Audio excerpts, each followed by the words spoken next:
Adversity. Can you handle it? South Carolina beating Georgia soundly tonight by a score of 35-7. On the road to success, adversity awaits every turn. It can be ammunition for achievement. 20-10, touchdown! Tonight, the Georgia Bulldogs refocus on not the adversity, but rather the outcome.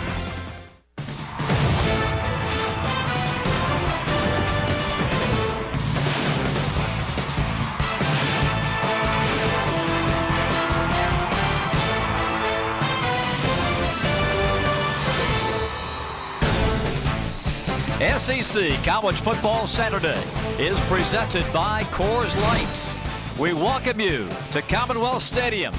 Mark Richt and the Georgia Bulldogs come to the Bluegrass to take on the Cats tonight. University of Kentucky head coach Joker Phillips and the Wildcats looking to spring the upset on homecoming 2012. We're live in Lexington. Good evening, everybody. Bob Rathman, Tim Couch, and a pleasure to have you with us tonight. Georgia off last week. 2 weeks ago, losing at South Carolina, and in that game, they abandoned the run pretty early. They'd like to reestablish that tonight. They would, and they have two great backs to do just that. Two of the most productive freshman running backs that you're ever going to see. These two guys are in the top 10 in the SEC in rushing already. Todd Gurley, complete running back. He's strong, he's fast, he catches the ball out of the backfield, he picks up blitzes, and Keith Marshall just as explosive at the running back position. He doesn't run with the power that Todd Gurley runs with, but certainly has that home run capability.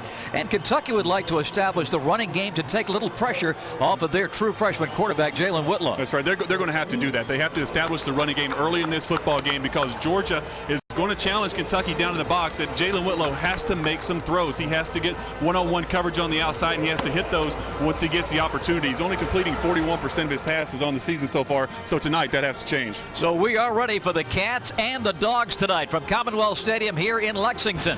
East Division rivals set to go head-to-head. Despite Georgia's dominance in the overall series, Kentucky has played Georgia well these past few years. We'll see how this one turns out with the opening kickoff and a little tofu on the grill when we come back to Lexington right after this.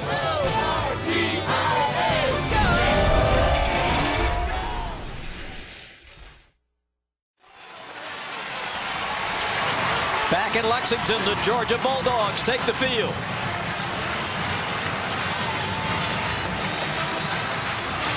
And decked out in all blue tonight, the Kentucky Wildcats.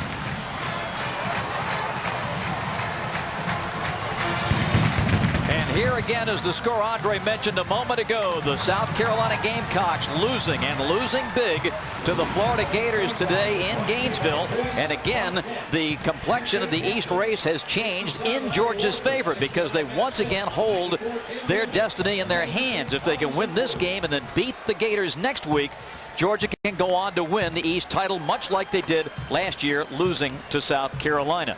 For more on that story and the emotions down on the field, let's send it downstairs to Elizabeth Morrow. Bob, thank you very much. Well, I watched Georgia come onto the field, and they had a little bit of boost in their step, like you said, in control of their destiny. But what Coach Richt told us is the key to the rest of their season is how this Georgia team bounces back after their shock in South Carolina. He said that at practice, nobody was hanging their heads down low, that everybody bounced back. The Monday after the loss, Coach Richt challenged them. He simulated a spring game and went after it. This off week could not have come at a better time. It allowed for the banged up guys to take some time off and to rest. You lose big like that, he says, it feels like you lose 3 or 4 losses, but it's just one, he reiterated to his team. He told us they are hungry, and it's hard to feel good again until you play again. And the Dogs, Elizabeth, have been outstanding in the game after an open date under Mark Richt. Georgia is 13-4, and Mark has had great success, although some close games, against Kentucky. 9-2 against Joker Phillips Wildcats. This is a Kentucky team that has been besieged by injuries on both sides of the ball, primarily hit the quarterback position and the secondary, primarily the safeties, and Kentucky has paid the price because they've gone through the toughest schedule in the country, Tim, and they've had to battle it with true freshmen after true freshmen at some key positions. Well, that's exactly right. And anytime you go through the SEC, it's tough enough to face these tough quarterbacks, these NFL-level quarterbacks that you're going to see, much less have to do it with freshmen in the secondary. And it is football weather tonight at Commonwealth Stadium, to be sure. A few scattered clouds above. Temperature at 51 here at kickoff. It'll dip into the low 40s before the end of the evening. And the wind is a zephyr at 6. Aaron Murray and the Georgia Bulldogs ready for action. And buoyed by the Florida wind. In fact, Aaron Murray told the pep rally this week, "I got to be a Gator fan." You never thought you'd hear him say that. That's right. Not next week, but he was today. Georgia won the toss. They elected to defer. So Georgia's set to kick off, and Kentucky will receive. And getting set is freshman Marshall Morgan to boot it away for the Georgia Bulldogs. Kentucky trying to snap a 5-game losing streak here tonight. Their only victory came against Kent in this stadium, 47-14 in week 2. And for the Kentucky Wildcats, Raymond Sanders is wearing number 26 this week in honor of his fallen teammate. Koshik Williams is out with hip surgery. And this will be taken by DeMarcus Sweat and hit as he gets to the 15-yard line. An 8-yard kickoff return. Great coverage on special teams by the Dogs. Let's check our starting quarterback. And for Kentucky, that is true freshman Jalen Whitlow. Well, as you mentioned, Bob, this quarterback position has been decimated by injuries all season long. They've started 3 different quarterbacks. They started out with Maxwell Smith at the quarterback position. He was lighting it up, over 320 yards a game. Morgan Newton has started some games. Patrick Tolles, the prize recruit, got a little bit of action. But this is Jalen Whitlow's team now. He struggled with a little accuracy. He has to get a little help from the guys around him to have success in this one. Jonathan George turns the corner.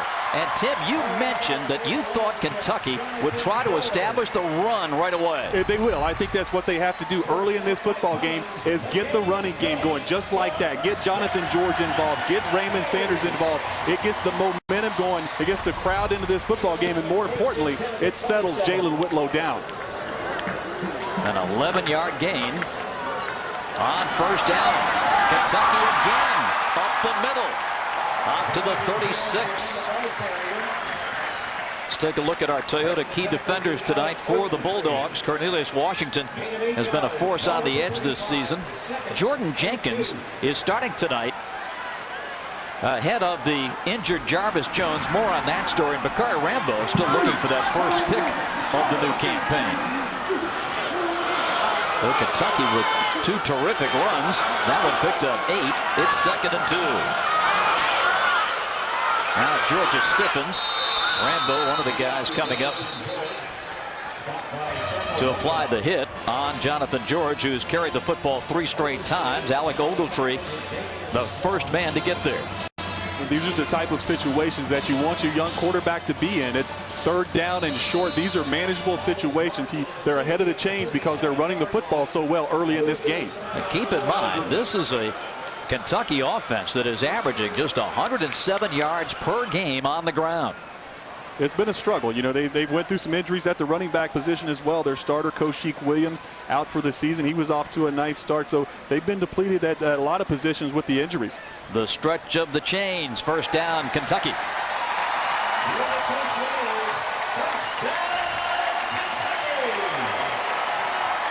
Joker Phillips, he thought his young people might play better at home.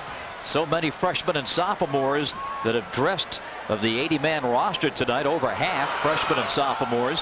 They get a boost playing at home. They really do, and I think that's a very important thing that Joker Phillips told us. And these young kids, anytime you go on the road in the SEC, and a lot of those guys were starting their first games in the SEC, it's really tough to do on the road. So certainly a much more comfortable situation playing here at home.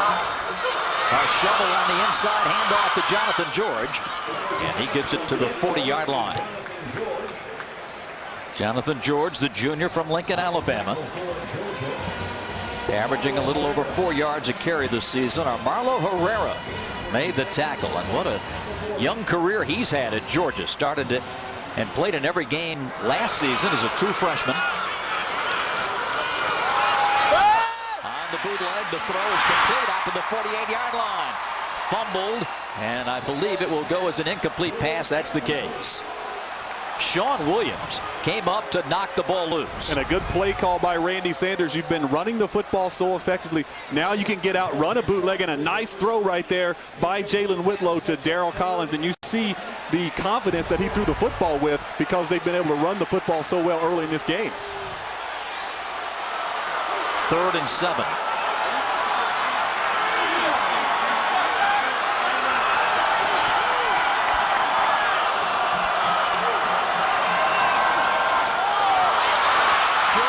First down and then some.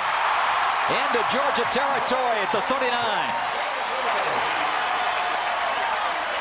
Boy, the Kentucky line opening up some big holes. A great job of blocking up front. The center, Matt Smith, Larry Warford, the guard. Look at number 89, Tyler Robinson, come across the formation to get the great block right here to get Jonathan George free up into the secondary. It's hat on a hat. Larry Warford moving his guy. And these aren't easy guys to move. These are huge guys on that front line for the Georgia defense. And another big hole this time opening up. Jalen Whitlow gains 9.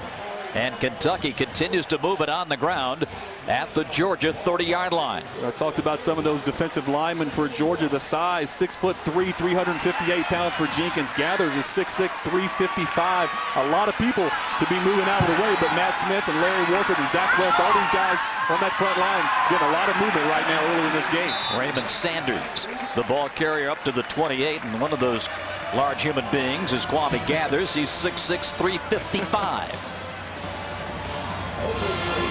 But you have to be impressed with the way Kentucky has come out and dictated tempo. When South Carolina was here a few weeks back, Kentucky had a similar start. Played a great first half. Time to throw. Swing it. Sanders. Sideline out of bounds. Inside the 20 at the 19.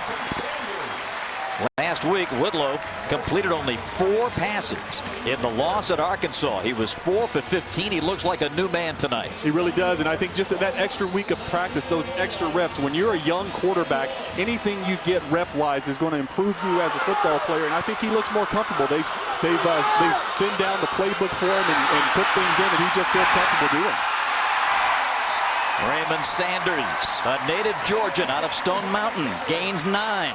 Garrison Smith, the tackle. Well, Kentucky's been running the football so effectively in between the tackles so far. This time, they get out on the edge, and once again, they find some running room out there on the outside.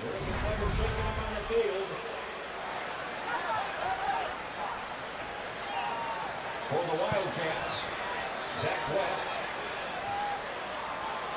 There's Sanders with his season numbers to date.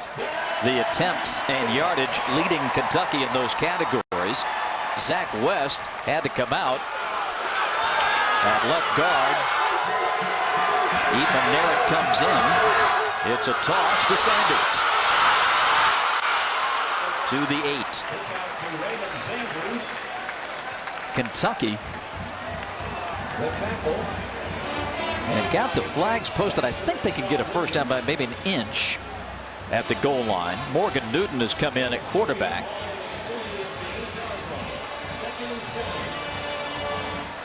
The 12th play of the drive. Kentucky took the opening kickoff as Newton gets set out of the gun. Still, he's shoulder ailing after off-season labrum surgery. Newton runs it. Still going. And a solid gain inside the 5. And I like the move by Randy Sanders to bring in the veteran, the senior quarterback Morgan Newton in this area of the field. He's been in these type of situations before. He's a big body at 6'4", 240 pounds. He can move the chains. He can get those big, powerful legs moving, in a great play call with the quarterback draw to set up a 3rd and short situation for Kentucky.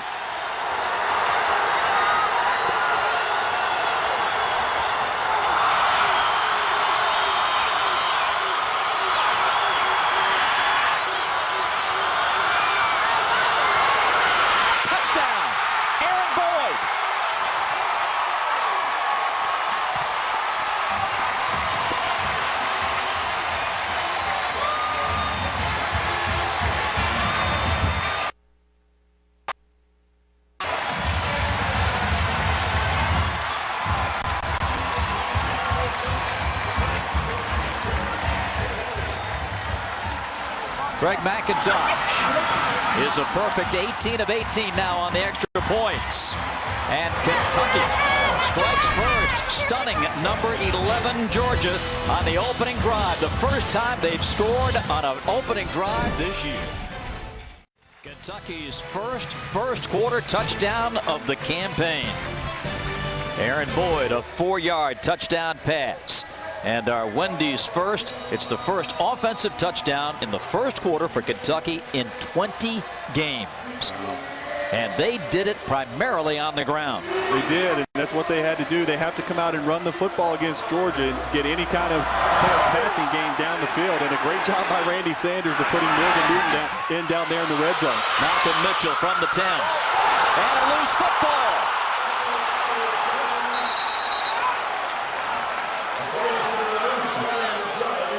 No telling what's going on at the bottom of that pile.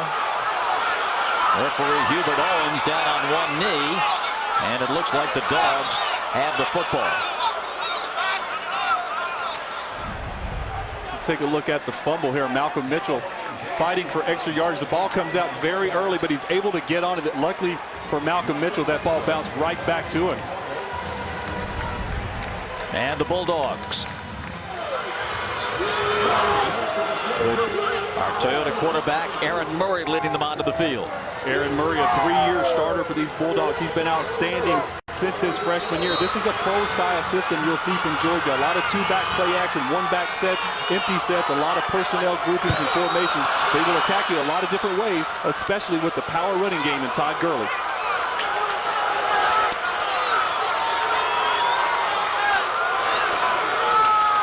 Gurley with the game's first carry and hit as he crosses the line of scrimmage, a gain of about 3. Take a look at the touchdown here. You're going to see Aaron Boyd out here wide. He's going to get matched up on number 19, Sanders Cummings. He's going to widen this thing out and just give Morgan Newton a lot of room to throw the football. It starts with good protection. Morgan Newton hanging in the pocket. The veteran senior quarterback to senior wide receiver, Aaron Boyd. Gurley near the first down to about the 34-yard line. Cody Quinn came up to knock him down. Gurley has been sensational.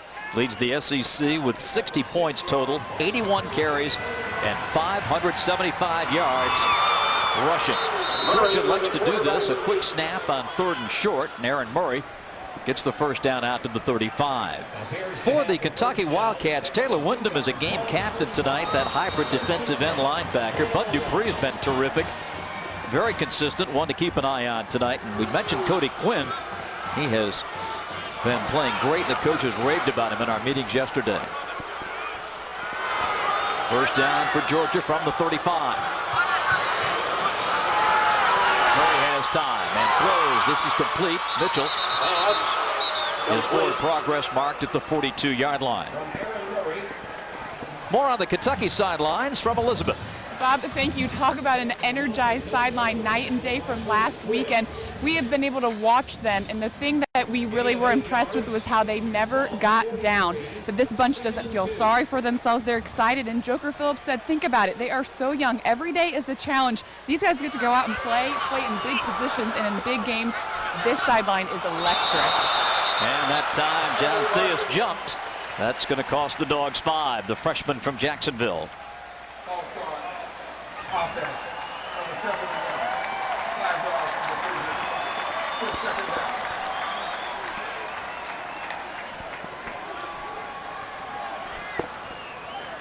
That will make it 2nd and 7. That turns it into a 2nd and 7 for Aaron Murray.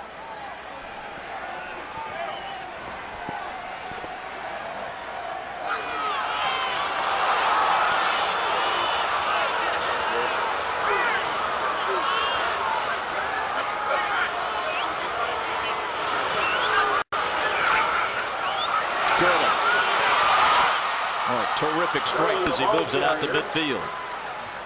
Collins Ukwu ran him down, but Gurley has that incredible combination, Tim, of power and speed. He really does. It's that rare combination. And also tremendous vision from Todd Gurley, and obviously great blocking up front from that Georgia big offensive line. And they're going to continue to run this football against this Kentucky defense who struggled all season to stop the run.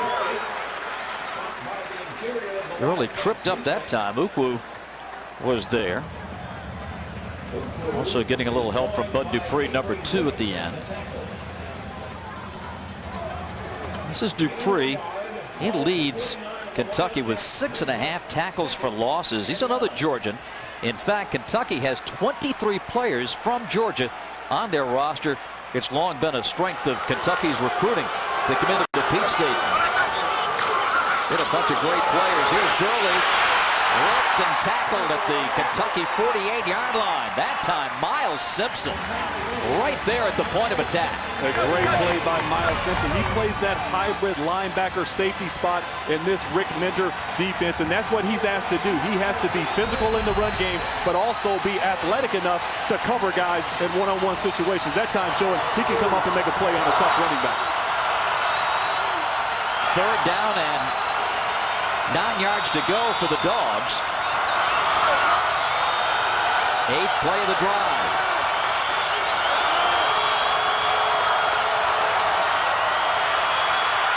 Murray sacked.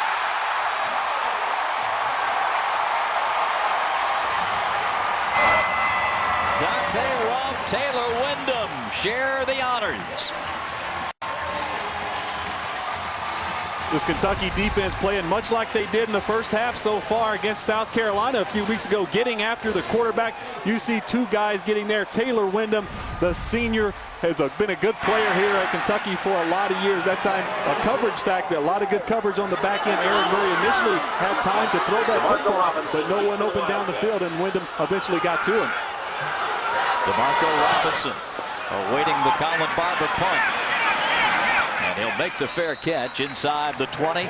And we have our first time out on the field. 5:28 to go in an exciting first quarter for Lexington.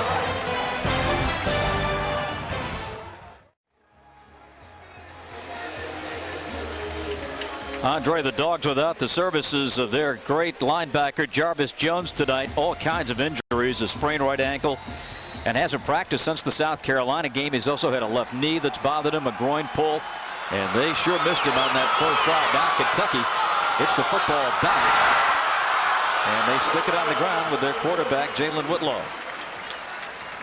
I think we'll see a lot of this out of Kentucky tonight. Jalen Whitlow, obviously his strength is his ability to run the football and create plays with his legs. That time they fake a sweep to the outside to widen the defense, and then they get Whitlow up inside for a nice gain on first down. 6-yard pickup.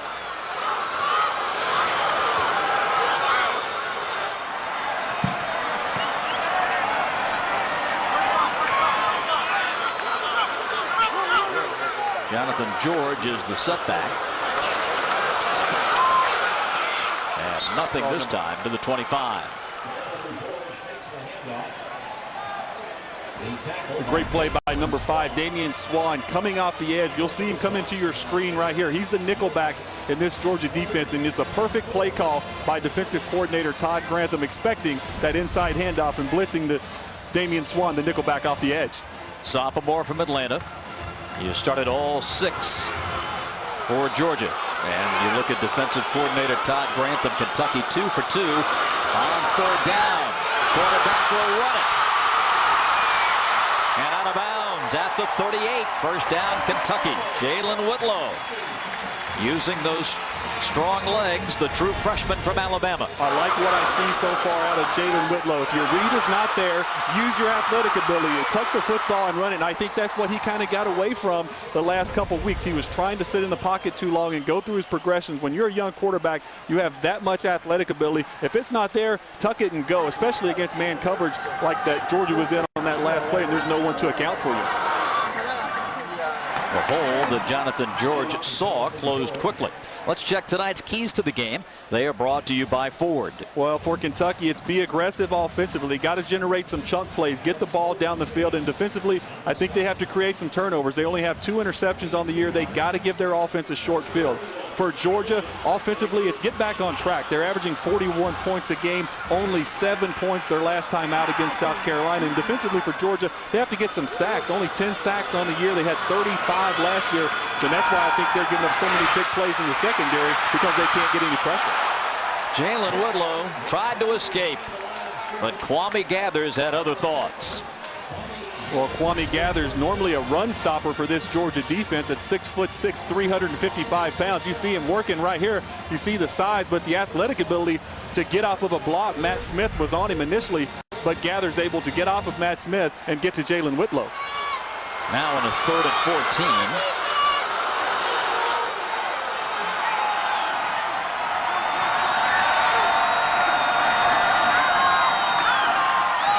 Nice cutback over the 45 to the 47, but not enough for the first down. 8-yard pickup. And you know, I don't mind that call at all. If I'm a Kentucky fan, I see Randy Sanders' 3rd and 14 situation. You have a freshman quarterback. You don't want to give a turnover on that side of your field. So you just try to pop a draw in there. Hopefully it goes for a first down for Kentucky. But Georgia defense is able to tackle him, but you also have a chance to flip the deep. And what a punter they have. And Landon Foster, another true freshman. This is going to get a Kentucky bounce. And touchdown at the 1. A 52-yard boot by the true freshman Landon Foster. Timeout in Lexington. When Kentucky prepares for its opponents, they do so on the Tim Couch practice fields here in Lexington. One of the greatest quarterbacks in the history of the SEC. And proud to have him representing the conference as our analyst here on our SEC College Football Saturday games. Georgia gets the football back. They spot the ball officially at the 3, first down and 10. And under 2 minutes remaining in our opening quarter. Murray from his own end zone to the sideline. And this is complete. A broken tackle and yardage out to the 19-yard line for Marlon Brown. Well, that's what you get out of having a veteran quarterback like Aaron Murray. You see Marlon Brown matched up on the freshman J.D. Harmon, just running the quick out route. But Aaron Murray understands situations. He knows he's backed up in his own end zone, and as soon as that back foot hits, the football comes out. He doesn't hold the football like you see a lot of young quarterbacks doing, and you can't do in that area of the field.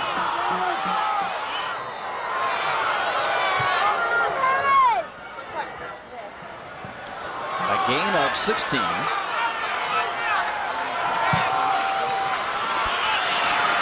Gurley to the 20. It's time for our Regions Bank trivia question tonight. In 1976, Georgia won the SEC championship, but was actually co-champions in terms of the record that season. Can you name the other team? We'll have the answer just a little bit later as Aaron Murray and company contemplate a second down and 9.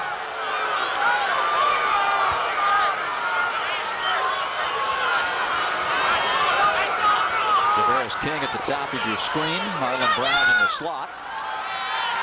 Murray looks to the other side of the field, and he's got Malcolm Mitchell over the 30 to about the 34-yard line, first down. Malcolm getting more work on the offensive side of the ball now with the loss of Michael Bennett. He is, and I know Aaron Murray and Mike Bobo are very happy about getting Malcolm Mitchell back. Last year as a freshman, he was probably their most explosive playmaker on the outside. He had to play defense early in the year due to some suspensions and injuries in the secondary. Certainly a versatile guy who can do both, but I think they're very happy to get him back, and I know they're going to try to get him the football as much as they can tonight. Murray with the pump fake, now lets it go, complete, and this one is going to go for a touchdown to Tavares King.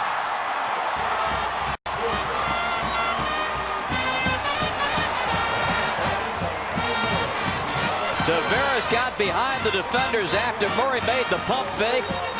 And a beautiful pass right on his hand. And it's a double move. Take a look at the safety right here. That's number 5, Ashley Lowry, who's in his first game back from suspension. And Aaron Murray with the pump fake. You have to have a lot of time from that offensive line to get a route like this. And the senior, Tavares King, does a great job with the stutter go move. And Aaron Murray puts the football right on the money. 66-yard pass. And this point after is good. PATs have been a bit of an adventure for Georgia this year. But Marshall Morgan knocks this one in, and that ties the game at 7-7. So Aaron Murray with his 72nd career touchdown pass to tie David Green's all-time Georgia record. And that's a big one as it ties the contest at 7 with just 22 seconds left in the opening quarter. A terrific game manager and leader for Mark Richt is Aaron Murray. He really is, and he's exactly what you want out of your quarterback. He's smart, he's consistent, he's a leader. He's become a better leader this year. You know, the first 2 years, he wasn't a very vocal guy at the quarterback position, but I think this year, being his junior season, he's started so many games, and the guys on the sideline, the offensive players, they really look to Aaron Murray to talk to them and get them fired up, and I think he's become more of that vocal leader, and boy, he's having an outstanding season. And etching his name further into the Georgia record book.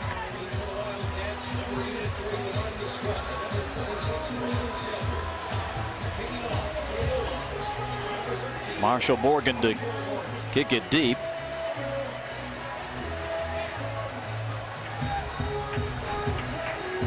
Raymond Sanders and DeMarco Robinson, or excuse me, DeMarcus Sweat are the deep men.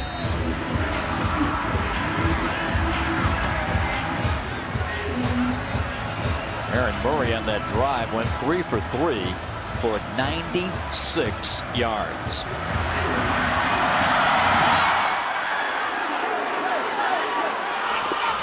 This will be Mr. Sweat from the 8. And another solid return for Kentucky. Over the 40 to about the 42-yard line. Time for tonight's John Deere Gator RSX 850i power play of the game. And the first drive for the Cats tonight resulted in a touchdown. Kentucky did a great job of mixing it up on the first drive. They ran the football so effectively with Jonathan George on the inside, and they got Raymond Sanders to the outside, the speed guy. Jalen Whitlow made some nice decisions, and the substitution to bring the veteran quarterback Morgan Newton in the red zone to throw the touchdown to senior Aaron Boyd. And that was Morgan Newton's first touchdown pass of the season.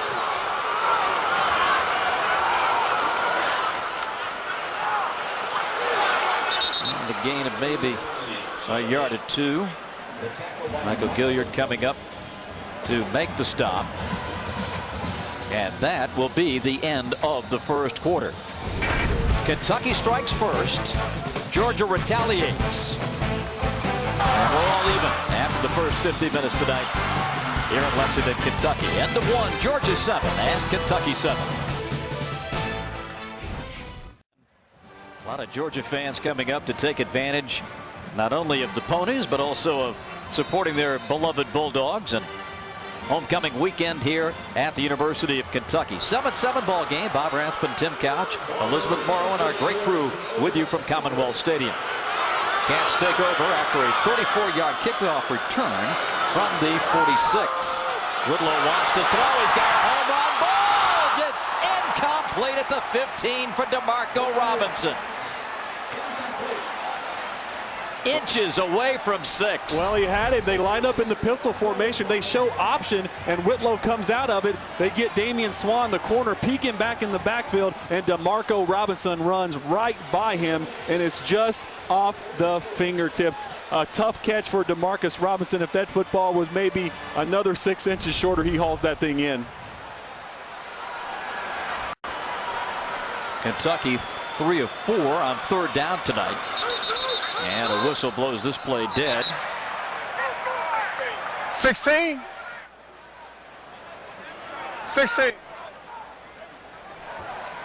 Before the snap, false start, offense, number 16, 5 yards from the previous spot, still second down.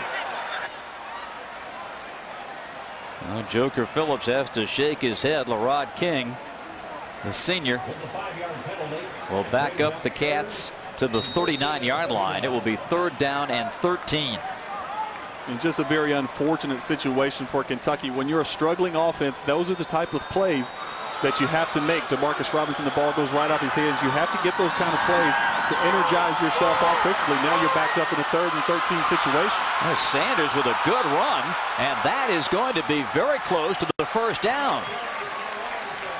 Raymond Sanders just putting his head down, and the junior from Stone Mountain would not be denied. Well, that's twice now we've seen Kentucky run this play on 3rd and long situations. I just don't think Georgia is expecting it. Georgia obviously playing the pass in those type of situations, and Randy Sanders is committed to running this football tonight. Made the first down by a half a yard. Kentucky's 8th first down tonight. On the option, Sanders picks up 2. Chase Vassar coming across to make the tackle.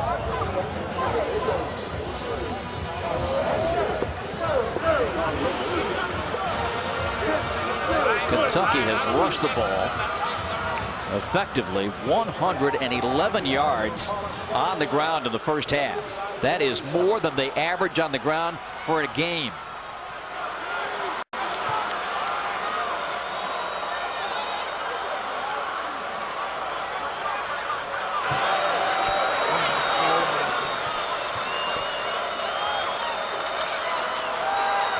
Again, Sanders breaks to the outside.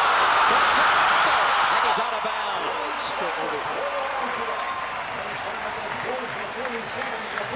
Well, Kentucky has spotted something they like in this running game. You see Alex Ogletree, the linebacker. They blitz off the edge right here. Raymond Sanders, he gets a good block from his tight end, 89, Tyler Robinson. And Sanders has the vision to get back to the outside where the void is from where Alex Ogletree blitzed from.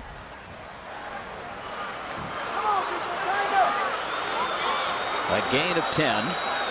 First down for Jalen Whitlow and the Cats. On the Georgia 36. This is Mobley stacked up at the line of scrimmage.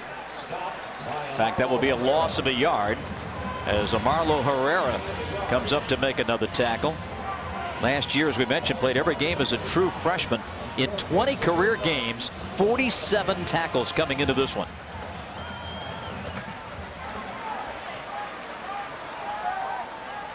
As the coaches were telling us this week, the sophomore from College Park has earned his playing time. See the formation, the bunch formation at the top of the screen right here. Maybe a quick screen to the outside.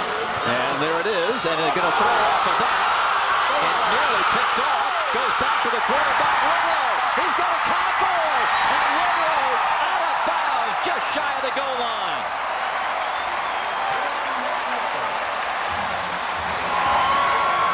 Joker digging deep in the playbook. What a play call by Joker Phillips. Randy Sanders getting creative. You have athletic guys. DeMarco Robinson, they obviously fear his run after the catch ability. Big John Jenkins tipped that football, but Jalen Whitlow using his athletic ability. This is what Kentucky recruited him as an athlete, a wide receiver type guy. So when he gets the football in his hands, especially in open space, he can make a lot of plays for you.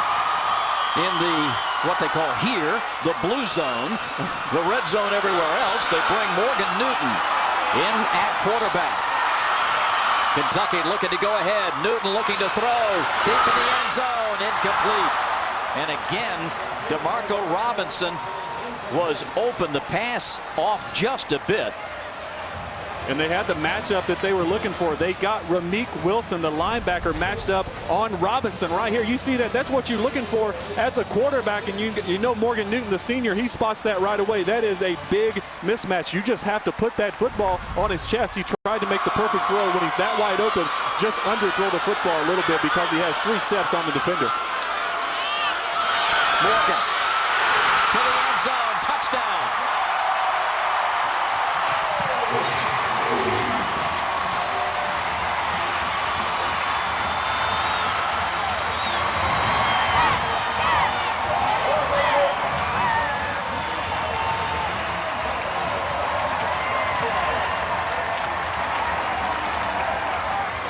Morgan Newton with the touchdown run. Craig McIntosh. Perfect with the PAT, and with 11:54 to play in the first half, Kentucky goes back in front. The senior from Indiana puts 6 on the board for the home team. Back in frosty Lexington, the Kentucky Wildcats have turned to their senior, Morgan Newton, to get them in the end zone after the true freshman has taken them down the field. Jalen Whitlow, and Kentucky's found a combination that clicks. 14-7. Cats on top with 11:54 to play in the second quarter. Joe Mansour boots it and deep into the end zone. This would be a touchback. Let's take a look at our Hyundai game summary here in the second quarter. Georgia's Aaron Murray's hit 4 for 4. But the big story has been the way Kentucky has moved the football. It really has. They've been able to run the football effectively against this big, stout Georgia defense. And they've also mixed it up very well, especially that last drive. It was very impressive. Kentucky misses the big play on the post pattern to Robinson. Then they come back and they get the first down on a run play on 3rd and 13. And then they come back with the trick play and sets them up on the goal line. And Morgan Newton is able to capitalize. The Dogs put the other freshman, Keith Marshall, in it. Tailback here as they start from their own 25. Marshall through a hole over the 30, out to about the 32. For more on Georgia, let's go to Elizabeth. Bob, thank you. This Georgia defense down captain Jarvis Jones, and then Avery Jones goes out with an ankle injury. The frustration on this sideline is incredible. A very heated defensive coordinator, Grantham. But Tim, I want to know, out of all these young guys for Georgia, who's got to step up? Well, I think you have right now, the way Kentucky's running the football, I think you have to think it would be Jordan Jenkins replacing the All-American linebacker in Jarvis Jones. I think the way Kentucky is running the football inside the tackles, you have to question whether that'd be happening with Jarvis Jones in the lineup. Murray throwing, and short to Marlon Brown. First incomplete pass for Aaron Murray tonight. Sets up a 3rd down and a long 2. The Kentucky faithful rise as one here. They are loving the way their ball club has responded against the number 11 team in the country here on homecoming.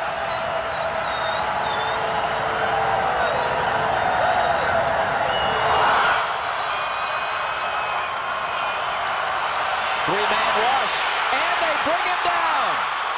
Looked like a coverage sack, perhaps, as Murray can bring it out only to the 35. It is going to be, I think, short by maybe a half a yard. Well, Aaron Murray tried to work to the backside of the formation. Georgia lined up in a bunch formation to Aaron Murray's left. He tried to go back to the single wide receiver side, but excellent coverage on the play on the backside by Cartier Rice forced Aaron Murray to tuck that football and run for the first down. And he did get it. That elbow came down on the 35. That's where he had to get to. And Georgia hangs on to the football. Marshall. Not much over the right side. Avery Williamson with the tackle for Kentucky. He leads the ball club and is second in the SEC in total tackles with 68 coming in. What a player he has developed into, the junior from Milan, Tennessee. He has been an outstanding player, and he talked to us in the meetings about how much he learned from Danny Trevathan, the outstanding linebacker from the last couple years here at Kentucky. He talked about he learned how to be relentless, how to read things, and read his keys, and get a quick break on the football. And I think that's why you see him making so many tackles for the Kentucky Wildcats. Bad snap. Murray quickly throws to the outside. Malcolm Mitchell spinning to the 48. That's what Aaron Murray gives you, just the calmness in the pocket. The guy who's been battle-tested in the SEC. He's played so many games. David Andrews rolls the football back to Aaron Murray, completely taking his eyes off of the secondary to go down and pick that football up, and he knows exactly where his target, Malcolm Mitchell, is going to be, and just raises up and fires him the football.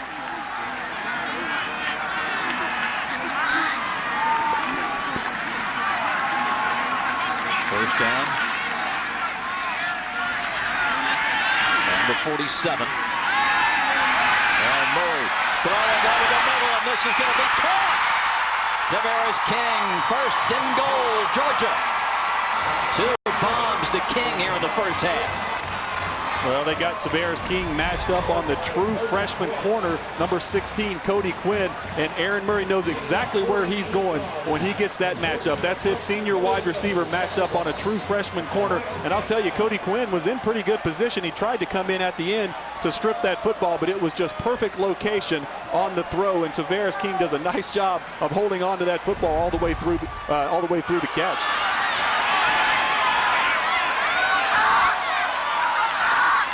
First and goal from the 5, Marshall the outside.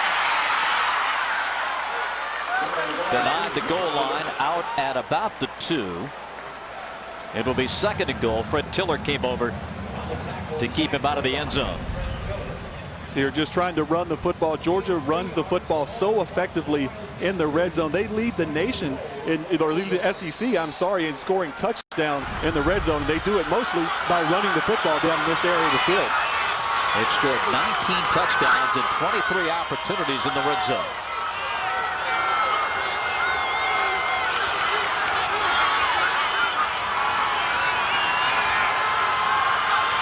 On second and goal, Murray caught, touchdown, Georgia, and Tavares King.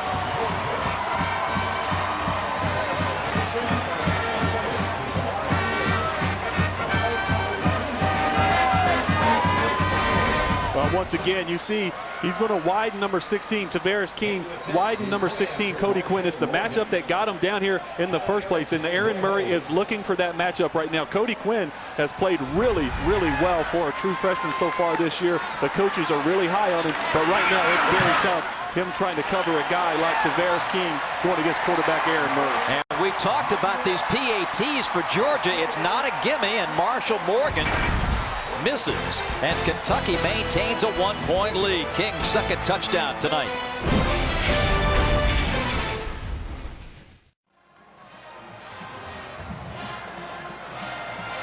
Tavares King came into the game tonight as the active career leader in the country in yards per catch, almost 18.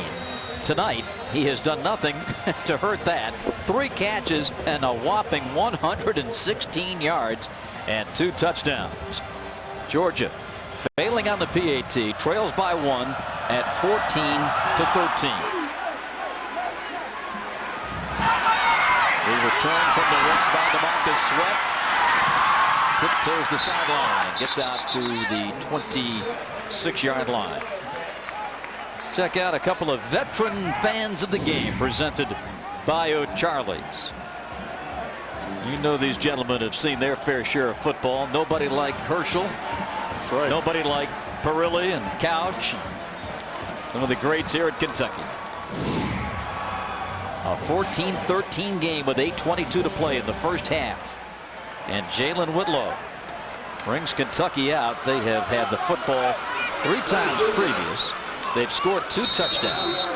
And the one time they were forced to punt, they got a terrific 52-yarder from Landon Foster that backed up Georgia, although the Dogs did score that bomb 66 yards to King. George and Sanders in the backfield. The quarterback will take it. And Jalen Whitlow out to about the 38-yard line. Jordan Jenkins with the tackle for Georgia. This true freshman has really come on strong, making his second career start tonight. 3 sacks to his credit. And has all the markings of going to be one of Georgia's greats out of that linebacking crew.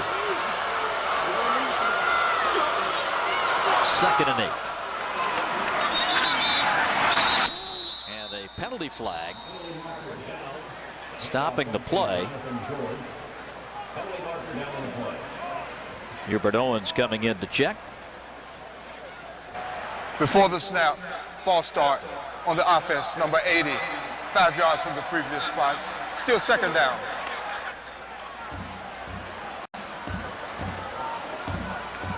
Cats move back to the 23-yard line. Wouldn't be surprised to see Kentucky just come with a screen pass or something quick right here to try to get a little bit of that penalty yardage back.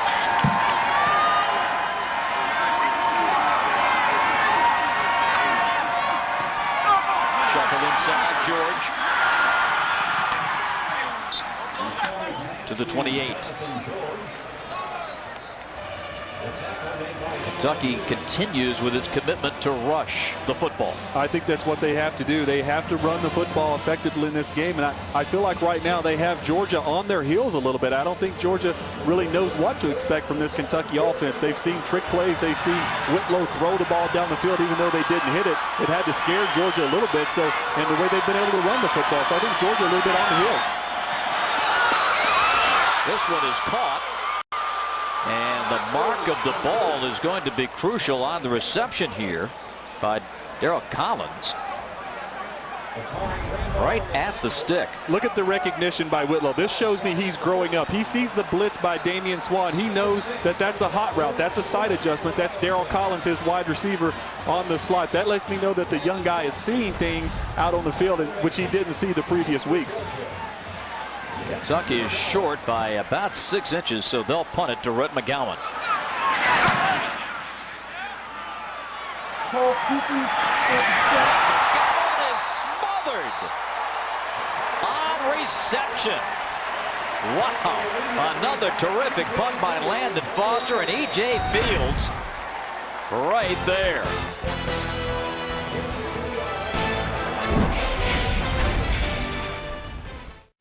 (14-13) Kentucky, 6:16 left in the second. Barbara Heffman, Tim Couch, Elizabeth Morrow with you. Georgia has found a matchup it likes with Murray and Tavares King. Interesting that Georgia is averaging 3 yards a rush tonight. UK 5.8. They'll go to the toss, and Todd Gurley. Well, he carries a defender with him. Tristan Johnson down to the field, and Elizabeth. We know that Georgia has struggled on the road as of late, and Mike Bobo told us that they really had to establish the run and be more balanced. But how about Tavares King tonight? Those 3 huge plays. I could see his confidence standing here on the sideline.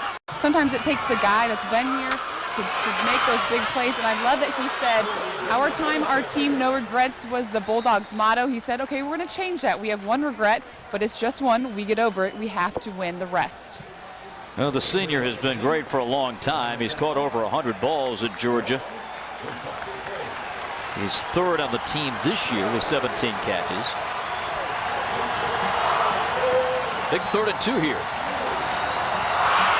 Looks like Kentucky's going to challenge these Georgia's wide receivers in man-to-man coverage. Murray. Complete to Malcolm Mitchell for the first down. The sophomore from Valdosta with another first down catch. Well, for Aaron Murray, it's man-to-man coverage across the board, and he finds Malcolm Mitchell matched up with another true freshman in the secondary, and Fred Tiller, and Malcolm Mitchell able to get just enough separation to allow Aaron Murray enough room to throw that football. That's his 4th catch of the night. Under 5 to go in the first half. Kentucky by a point.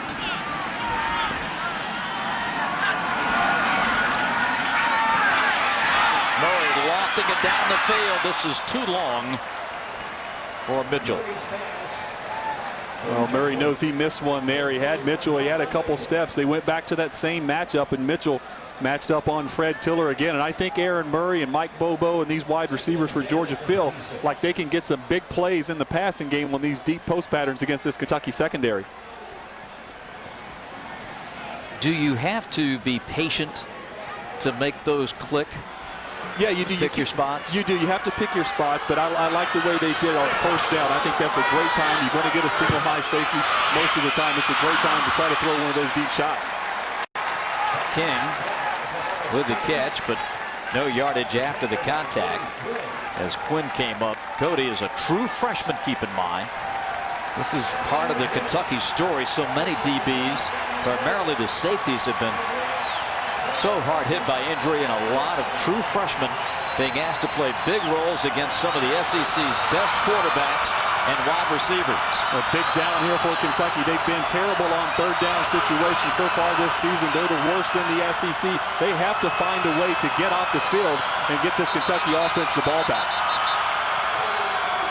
Now a penalty flag comes out.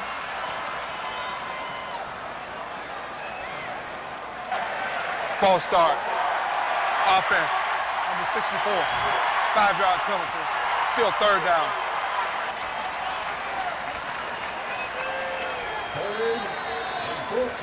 Dallas Lee was guilty that time, so now this crowd making some noise. And there's the defensive story for Kentucky, but the penalty helps a bit. Makes it a 3rd down and 14. Malcolm tackled at the 36. Collins Ukwu. That's the senior defensive end, Collins Ukwu, normally known as a pass rusher. That time, understanding the situation, Georgia backed up, probably not going to force anything down here. So he was expecting that little run that Kentucky's been so successful with on their third and long situations. He knew that Georgia may come back and try to do the same thing, and he was aware and made the play. Colin Barber to punt. DeMarco Robinson, the deep man for the Cats.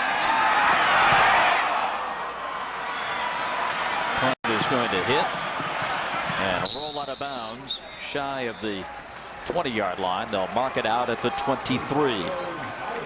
Coming up on the Toyota halftime report, Andre Aldridge in our Atlanta studio with all the scores and highlights from the action around the SEC tonight.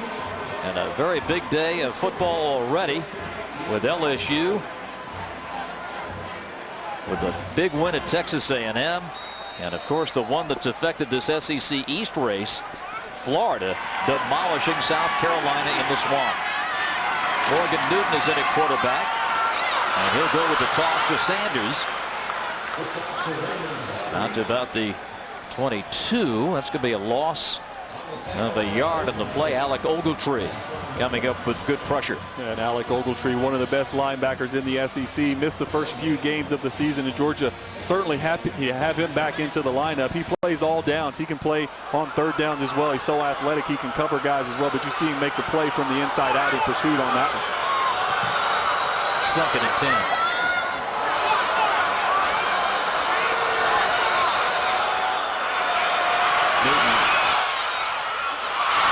Catch made but out of bounds. That'll be an incomplete pass and set up 3rd and 10.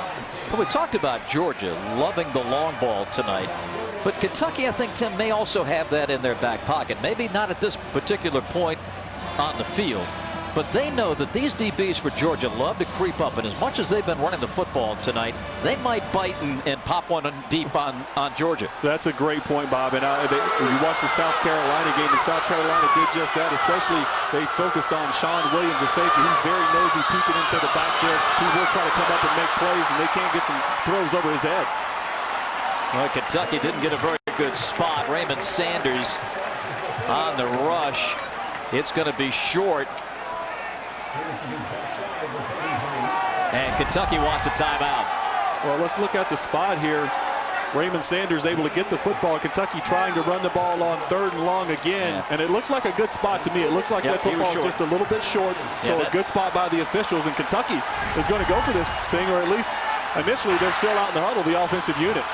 Well, it looked like the sideline was trying to get a timeout.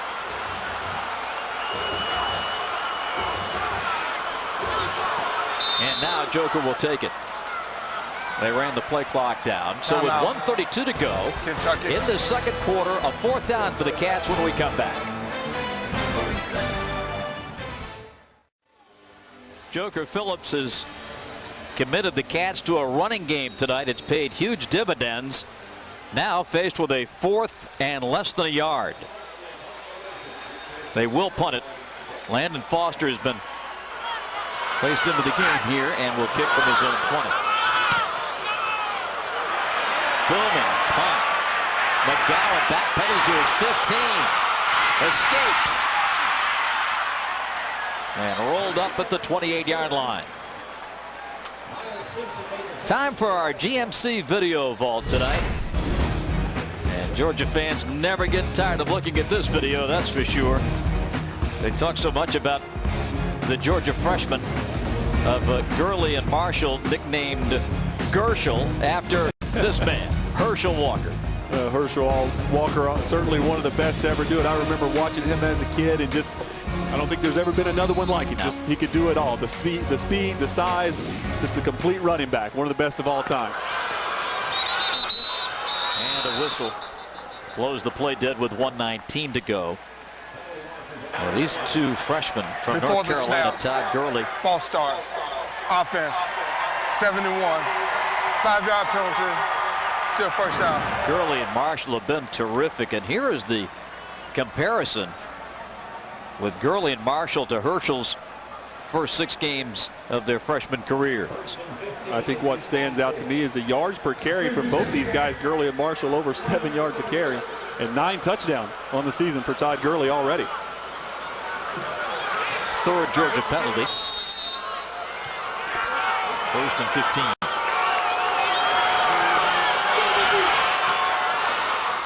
Mitchell to the 34-yard line.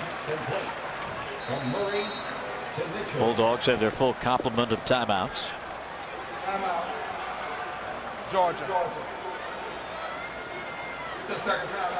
And they will take their... A timeout has been called with 1:13 remaining. And it has been charged to the Dogs. We'll be right back.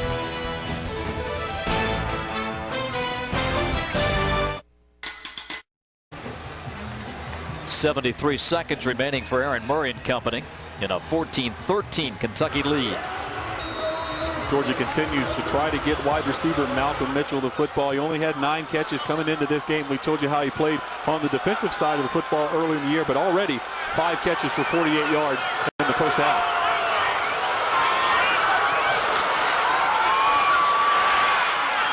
Near side to King to the 47-yard line. First down for Georgia's. Tavares continues to rack up big yardage in this first half. That's a 13-yard gain. Marked at the 48-yard line, first and 10. Murray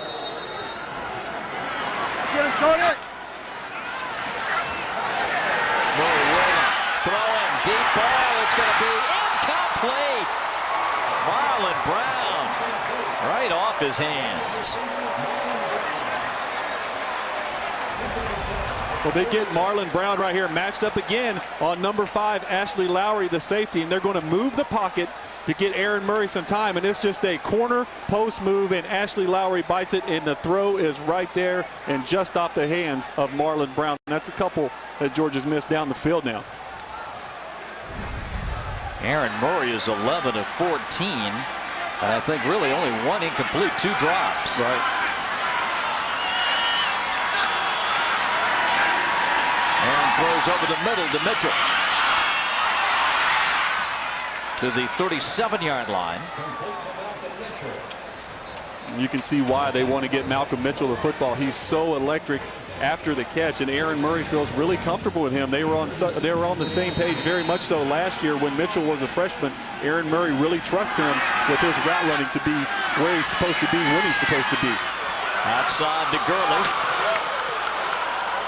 To the 34-yard line, and Georgia will stop the clock with 37 seconds left in the half.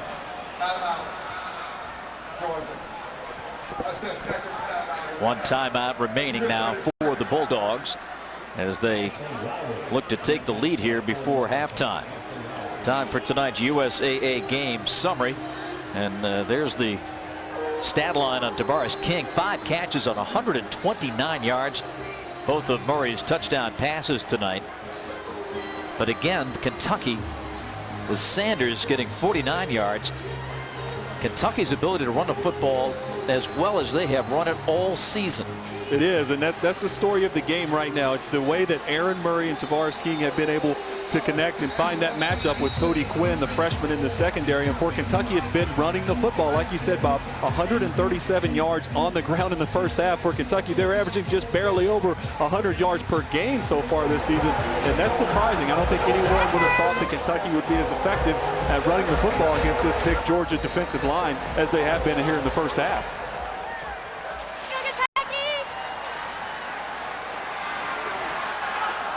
Second down for Georgia. 7 yards to go.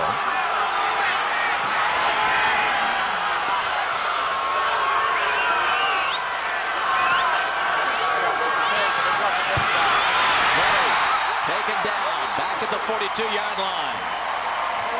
Wow, wonderful job that time by Eric Dixon.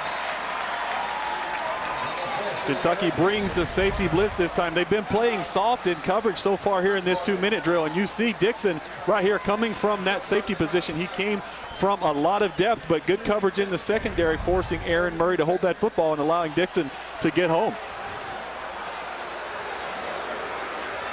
Georgia takes another timeout, their final of the half. Our Z-Max performance plays of the game. We want to show you these bombs to King. Well, Aaron Murray certainly been working with Tavares King. You see here this time they worked the double move. It was a stutter go in the first quarter. He's able to get behind the secondary and Ashley Lowry, and then down in the red zone they find him on the mismatch with the freshman Cody Quinn, and it's just pitch and catch for Aaron Murray and Tavares King. And of course that little 2-yard pass was after the 48-yard pass to King that set up the touchdown. Tavares has had a whale of a first half, and they've got a lot of matchups that they like in that Kentucky secondary. But give the Cats credit. They've hung in there tonight. 33 seconds to go. They've got a 1-point lead. And the crowd getting into it as Kentucky comes out defensively on a 3rd and 14.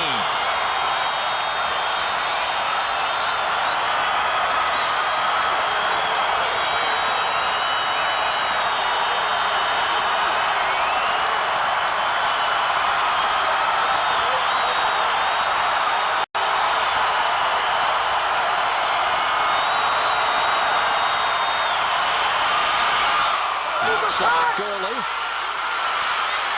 Close at the stick. Now the clock is going to continue to run here down to 20:19. Now the officials stop it at 16. Well, it's still running. And Mark Richt, they're trying to determine if it was a first down. Right. Now the clock stops at 7. And the officials have determined that it is not a first down. It is going to be 3rd down with 7 seconds. Now they're going to bring the chains out.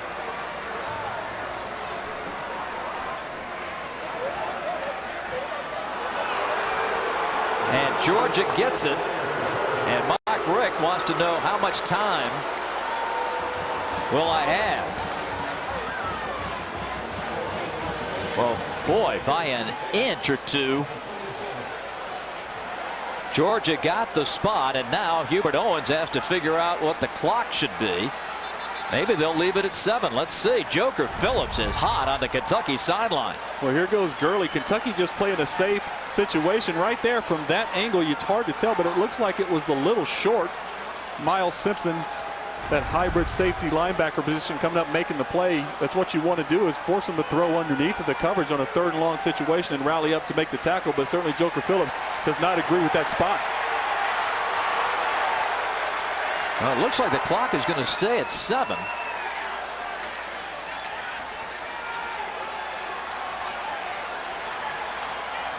Well, let's see what Hubert has to say.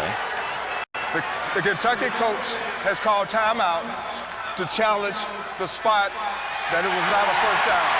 The previous play is under further review.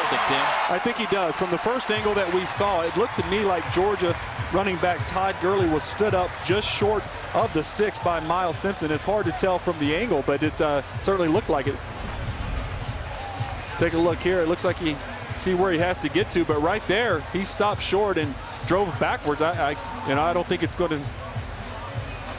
See if we can see it better from here, but Gurley fighting for the extra yardage, but a lot of Kentucky has to the football, pushing him backwards.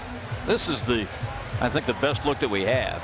I mean, that progress, now that angle is not looking right down the line. Exactly. But it sure gives you the impression that he was short by maybe a half a yard. Right. Jim Allison is our replay official upstairs with us.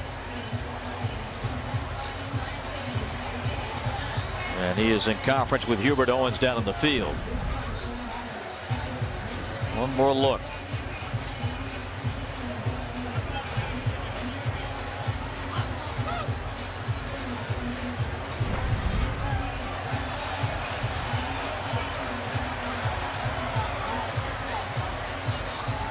Everybody looking at our replay and looking upstairs. And as the video board is replaying exactly what you're seeing. And I don't think they made it, but I don't think they made it either. The fans certainly don't think they made it as they watch it on the replay boards here in Commonwealth Stadium. The call on the field was a first down. And so the officials must have indisputable evidence to overturn.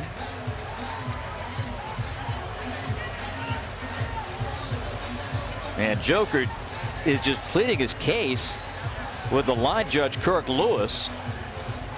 And he was adamant that they didn't make it, and that's the reason he's going for the challenge. Now, maybe if you could freeze it, guys, right on the contact, the initial contact. Right here, you see the kind of the angle. Here comes the first down. I'm not drawing the straightest line, but it looks like it's going to be just a little bit short, and it's going to be an interesting situation whether if it is a first down for Georgia, then Georgia has no timeouts left. There's only 7 seconds. Aaron Murray's going to have to get up to the line of scrimmage and spike this football to give them a chance at a field goal opportunity.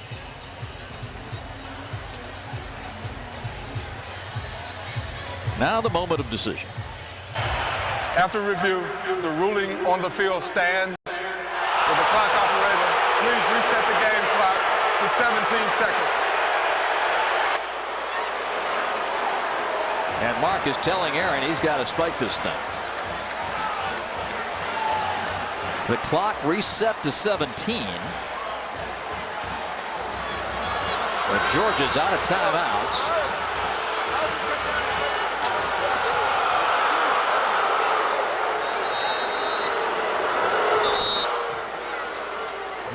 And that cost just a second. So it'll be 2nd and 10.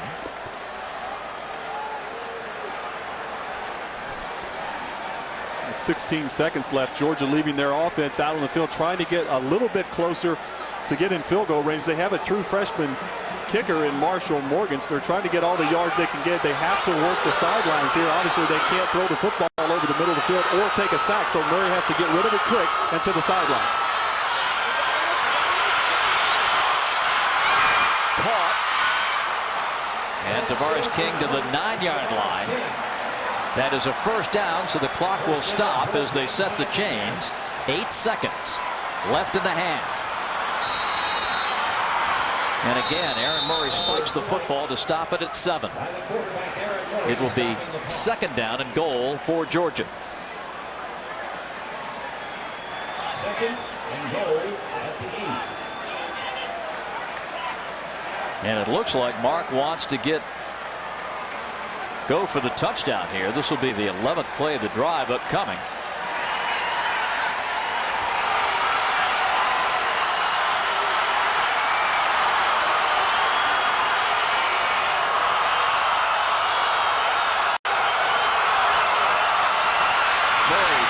This one's batted down and incomplete. 3 seconds to go in the half.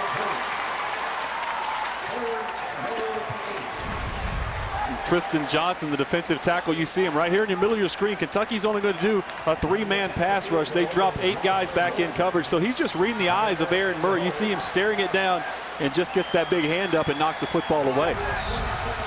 Now Marshall Morgan will come on to try the field goal of 27 yards. And Kentucky takes a timeout. The freshman Kentucky is 4 of 5 on his field goal attempts this year. And he's hit some big ones. The 50-yarder that tied Tennessee at the half between the hedges, and he also had a 52-yard field goal in the win at Missouri. So 3 seconds left, and a Morgan field goal of 26 yards officially will be attempted here to give Georgia a lead into the locker room. What a crazy end of the first half. A lot of action here in the first half.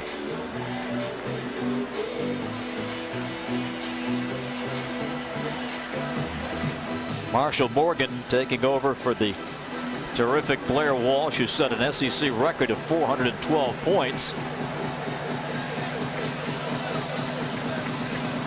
And there are his season numbers on field goals. Once again, a 26-yard attempt to give Georgia the lead here.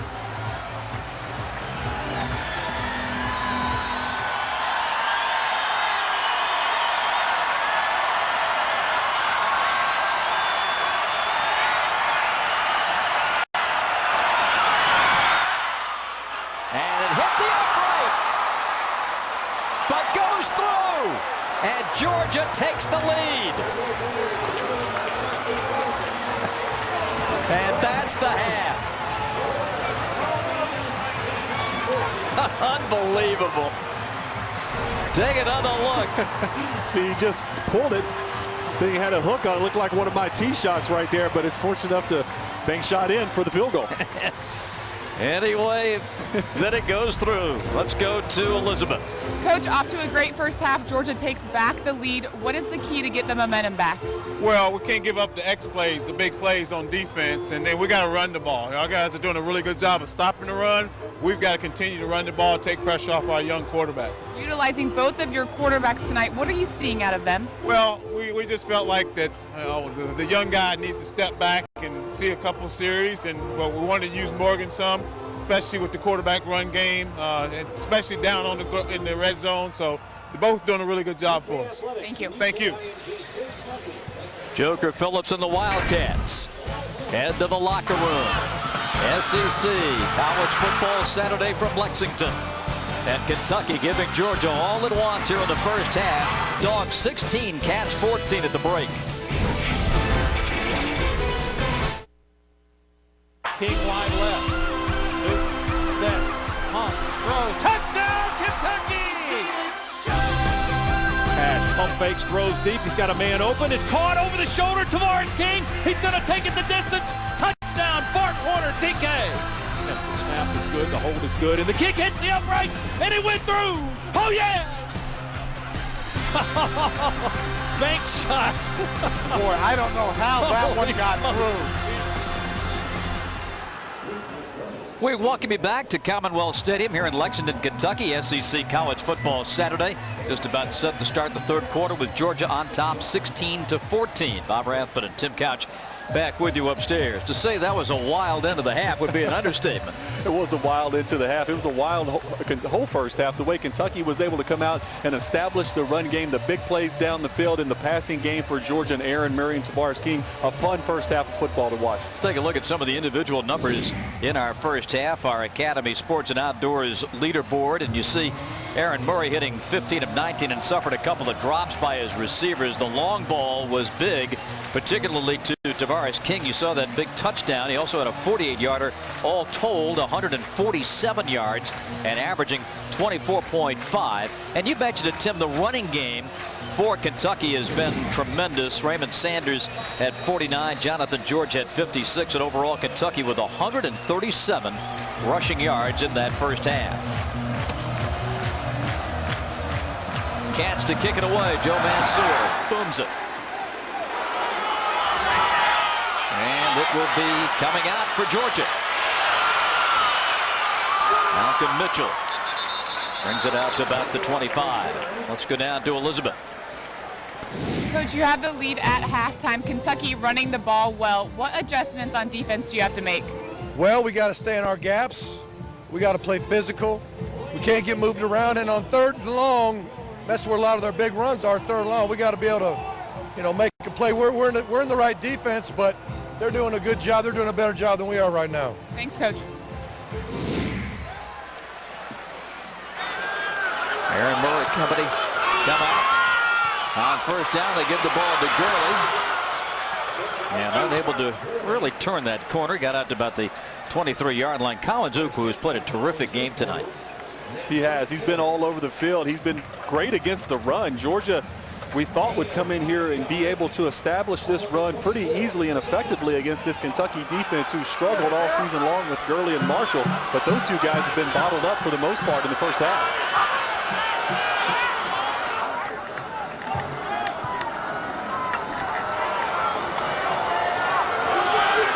Second and 5.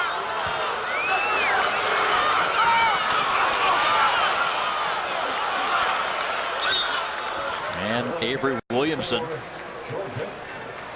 stopping Todd Gurley shy of the first down. Our principal financial group edge of the game tonight. But I told you, Mr. Couch, beginning of the evening, the Bulldogs, the Wildcats rather, would have a 137-48 rush yard advantage. I don't know what the reaction would have been. Third and a yard.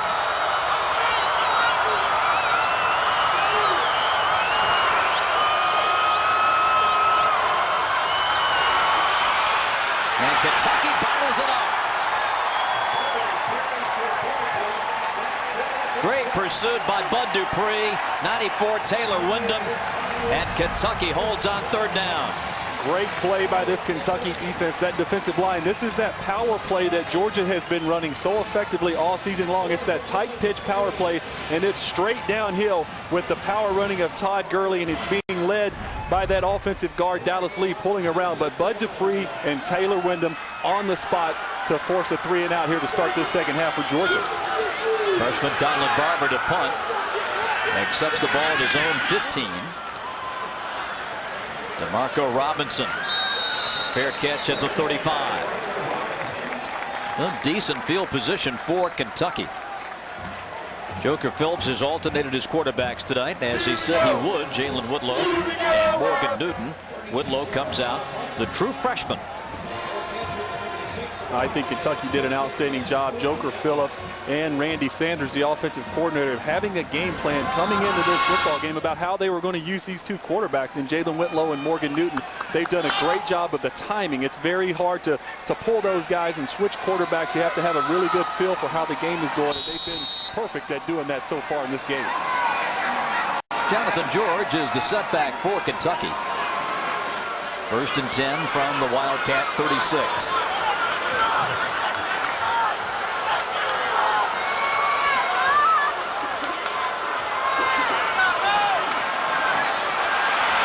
Complete at the 50. Into Georgia territory at the 46-yard line. Darryl Collins, a redshirt freshman from Gadsden, Alabama, picks up 18. And watch the block in the backfield by Jonathan George. Watch him slide across. Here comes Alec Ogletree off the edge. This is going to allow Jalen Whitlow time to throw the football. That's coming all the way across the formation, and Darryl Collins from that slot position runs the fade and all that room to the outside. Good throw, good read, good job of picking up the blitz by the Kentucky offense. We did not see that kind of touch from Whitlow last week at Arkansas. We did not, and I think it's the way that Kentucky has brought him along in this football game and settled him down and allowed the running game to be his best friend and allowed the short passing game to get him settled in. And like I said earlier, the mixture of Morgan Newton allowed him to go to the sideline, kind of recollect his thoughts a little bit and just settle into this football game. And he doesn't feel like it's all on his shoulders like I think he did in the Arkansas game. A 4-yard gain for Jonathan George. Georgia by 2, 16-14. The toss. George waits. Breaks free and wrestled out of bounds and thrown down. That might draw a flag. No, not. Yeah, here it comes. Hubert Owens couldn't get out of his back pocket, but that's going to be a personal foul for a late hit. Boy, the patience of Jonathan George just to wait and find that opening. He did a nice job.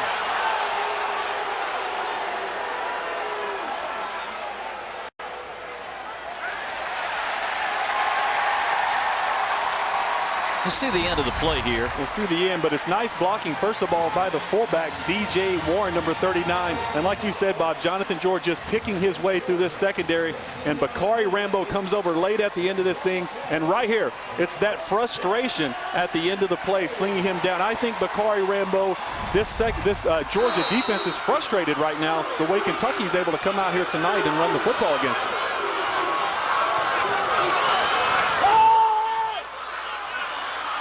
Larod King to the 15.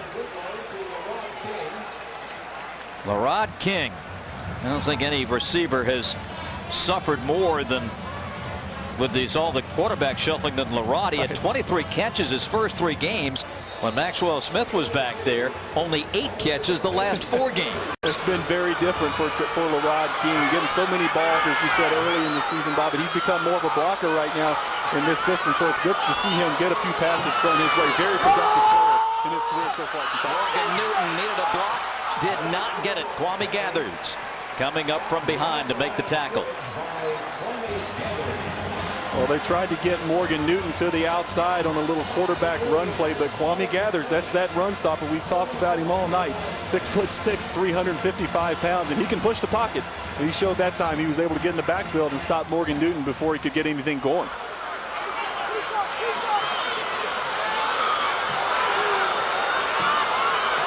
From the 20. Newton looks to throw. This one is going to be incomplete, nearly intercepted. That time, a lot of pressure up front from Cornelius Washington.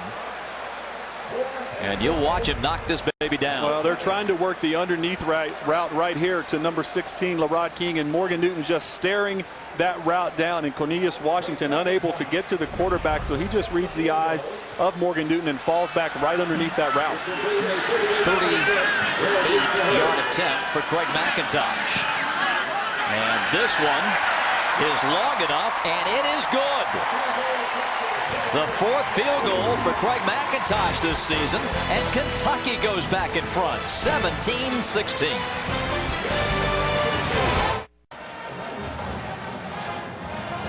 Welcome back to Lexington. Fans, don't forget to tune in this Wednesday night to SEC Gridiron Live. We will be previewing what could be two of the biggest games in the SEC so far this year. In the West, Mississippi State and Alabama, and in the East, Georgia and Florida. We will bring you our O Charlie's O moments from this weekend, and Tim, Des, and James will pick their winners in Week 9. That's SEC Gridiron Live Wednesday night at 10 Eastern on Fox Sports South. And you mentioned, Elizabeth, about that Georgia-Florida game. Well, the door was open for Georgia to control its destiny in the race. Of course, they had to win tonight to set up the big game in Jacksonville next week. But Mark Richt knows right now he's got a battle on his hands. He does, and you talked about it at the top of the show, Bob. This series, Kentucky-Georgia, in recent years has been a battle. It's always come down to the end. It's been a close game. Even last year when Georgia won the East, Kentucky went to Athens, played them very tough, and they're doing the same thing again here tonight. Malcolm Mitchell spins out of a couple of tacklers and has a good return over the 35 out to about the 37-yard line. Here's what has happened in the East today with Florida whipping South Carolina. That gives the Gamecocks 2 defeats. Vanderbilt got its second conference win today, knocking off Auburn, and you've still got 3 teams in the East that are winless in conference play. Yeah, you know, you would have thought Tennessee, the way they started off the season against NC State, they looked like they were going to be a force to be reckoned with in the SEC, but they've really struggled, especially on the defensive side of the ball. They can't stop anyone. In Missouri, we thought Missouri would probably have an easier transition to the SEC than Texas A&M would, being in the West, but Missouri really struggled to get their feet underneath them in the SEC. Play action on first down. Murray hit from behind as he throws, and that one sails over the head of King. Taylor Wyndham.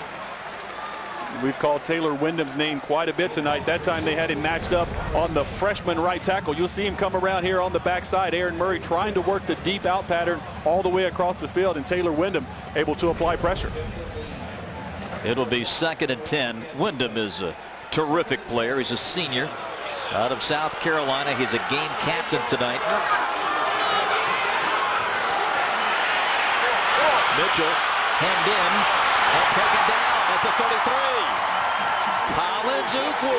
Man, I'm telling you, he's played one of the best games we've seen.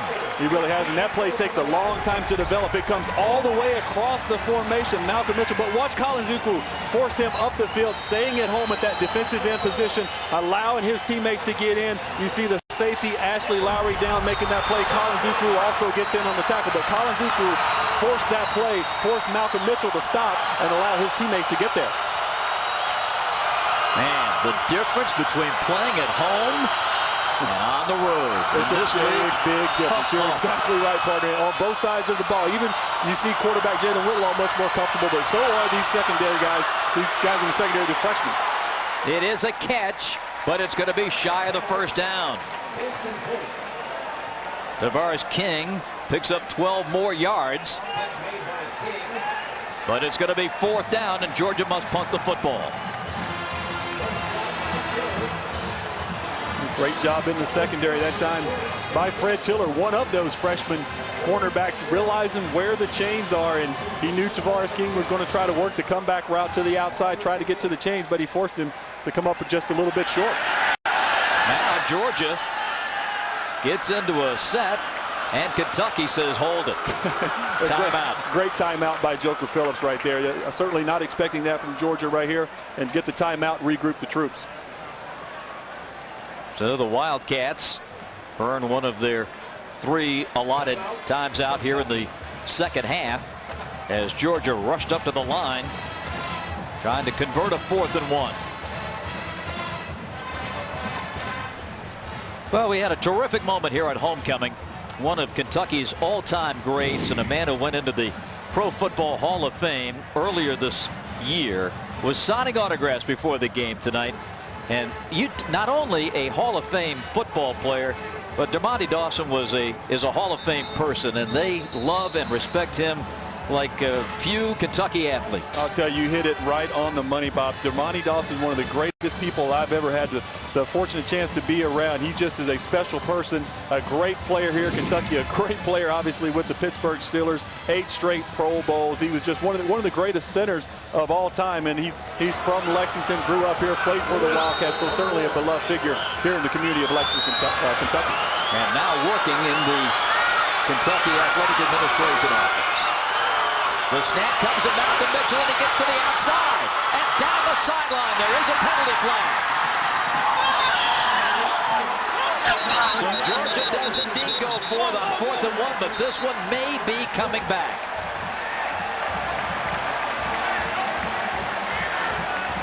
If it sticks, it'll be a 33-yard gain.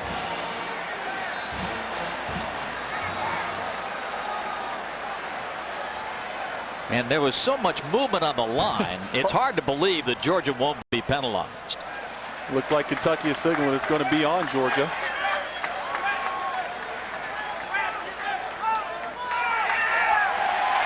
Ends up as an illegal formation. That was due to all the movement there prior to the snap. Yeah, there was certainly a lot going on that play for Georgia, just trying to catch Kentucky off guard. Let's take a look at some of that movement. You see the shift.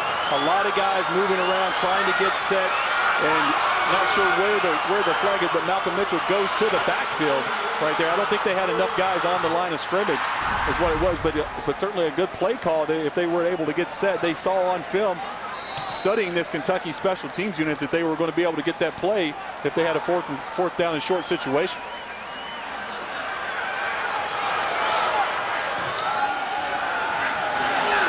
Barber punting. Robinson accepts at the 24. 8 minutes, 40 seconds left, third quarter, Kentucky. It's the football back when we come back.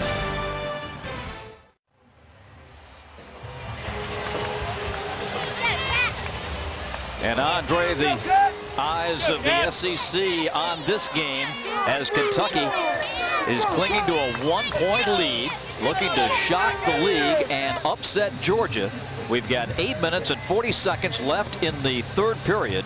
A lot of football to be played tonight, but this Kentucky team has a renewed vigor, and they have rallied behind Jalen Whitlow, their true freshman quarterback, and have really stunned Georgia with their ability to consistently run the football. Right, and Kentucky offensively has been so much better in this football game on third downs than they have been the entire season. And I think that's the difference in why their defense is playing so well, because they're not back out on the field after so many 3-and-outs that Kentucky was getting early on in the season. So they're sustaining drives offensively, and that's why you see so much energy out of that Kentucky defense. They forced Georgia on their first 2 possessions here in the second half to 2 3-and-outs. Kentucky takes over 1st and 10 at its own 24-yard line. And again, that pile moves forward for about 5 yards as Raymond Sanders, the Stone Mountain, Georgia junior, Kentucky's leading ball carrier this season, gets credit for a 5-yard gain.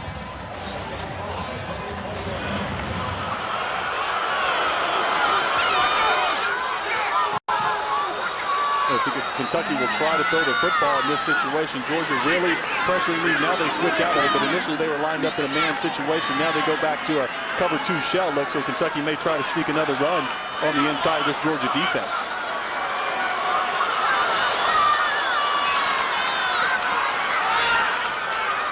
Sanders, the knee went down about the 30. And they'll credit his yardage gained to the 31. Herrera and Ogletree again combining on the tackle. So here you go, Tim. Third down again for Kentucky. Right, and they've been really good, like I said, on third down so far. But I love the kind of cat and mouse game going on between offensive coordinator Randy Sanders and defensive coordinator Todd Grantham. When one guy audibles from the sideline, the other guy audibles. So a lot of fun watching this matchup right now. The throw comes incomplete. Looking for Aaron Boyd. There is a penalty flag. Flag down the play. The intended receiver was Aaron Boyd.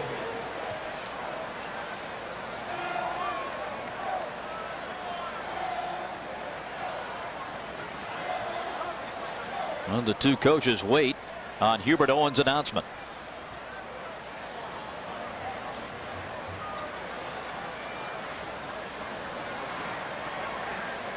No.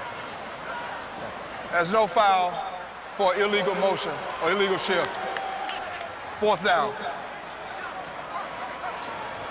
Well, those are the throws that Jalen Whitlow has to hit. Those are the ones he was missing earlier in the season in his previous starts. Those are give-me throws. Those are just ones that you take what the defense gives you as a quarterback. And that time it was a fourth down or third down and 3 situation. Aaron Boyd was wide open for the first down. Jalen Whitlow just kind of rushed that throw a little bit, got off balance in the pocket, and it forced the errant throw.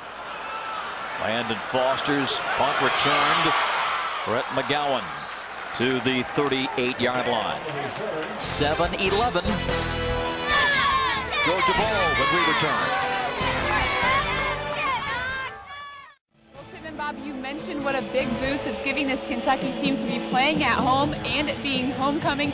Add to the element that 23 of the Kentucky players on the roster are from Georgia. Can you imagine what a boost that would give this team to knock off the Georgia Bulldogs? Raymond Sanders is one of them. He's from Stone Mountain. That also extends to the coaching staff. Running backs coach Steve Pardue was a terrific high school coach at Georgia, winning 3 state titles at LaGrange. And LaGrange has been a great school for Kentucky to recruit. Aaron Murray escapes and goes down as he approaches the 45. They'll mark him down at the 43. It'll be a gain of 5 and set up a 2nd and 5. Dante Rump flushed him out. Under 7 to play in the third quarter. And I wondered coming out of halftime what type of adjustments defensive coordinator Rick Minter would make, because Aaron Murray and Tavares King were getting all those big plays and those one-on-one matchups on these freshmen in the secondary. Now they're playing that cover 2 shell, getting the safeties over top of these freshmen, giving them extra help over the top. Murray looks to throw, and he's got Mitchell. First down, Georgia at the Kentucky 45. So Murray dialing up the Valdosta sophomore one more time. Well, Aaron Murray knows that now. He knows what Kentucky's trying to do, so they're not going to allow anything over the top of their coverages anymore. So that time, Malcolm Mitchell and Aaron Murray decided to go underneath of this Kentucky secondary.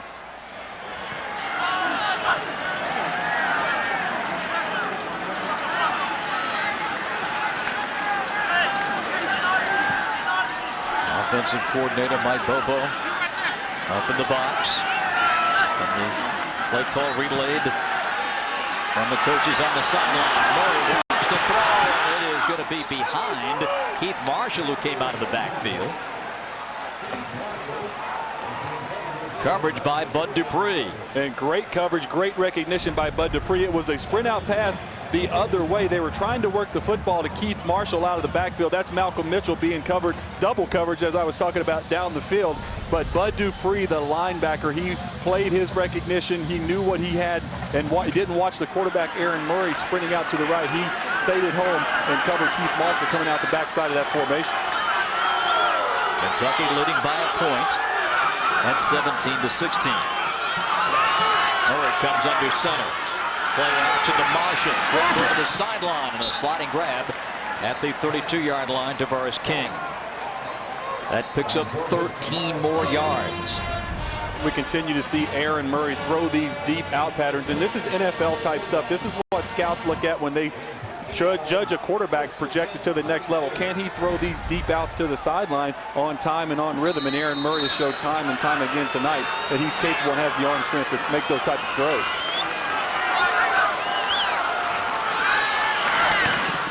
This is complete to the 22-yard line.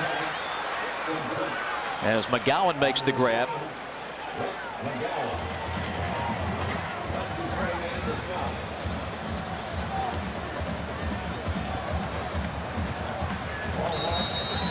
And the officials will measure for the first down. Chains will be brought across. It looks to be right on that 22-yard line. 5:19 to play in this third period.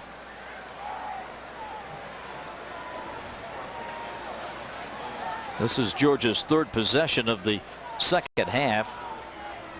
And the first time they've been able to get anything going, a couple of punts in their first two. They'll have a fresh set of downs to work with deep in Kentucky territory. You mentioned the game last year. Mark Richt's Bulldogs winning 19-10 at Sanford Stadium. They clinched the SEC East and propelled the Dogs to the championship game in Atlanta.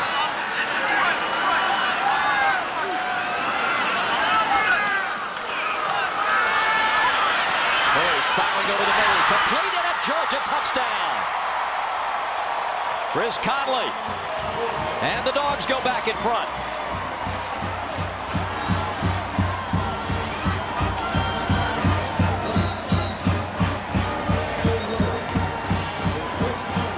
Great pocket presence that time by Aaron Murray. Watch him shuffle up in the pocket. There's a blitz to the inside, allows Christian Conley to work down the middle of that Kentucky secondary, and that's where Georgia has found a lot of room to throw the football, is right in the middle of this zone coverage for Kentucky. Georgia will go for a two-point conversion, leading by 5.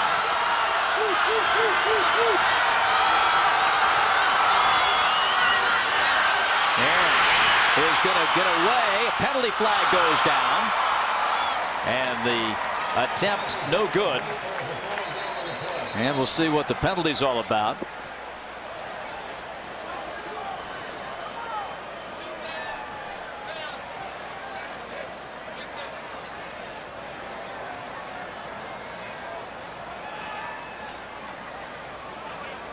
If I could read lips accurately, I thought the umpire said personal foul.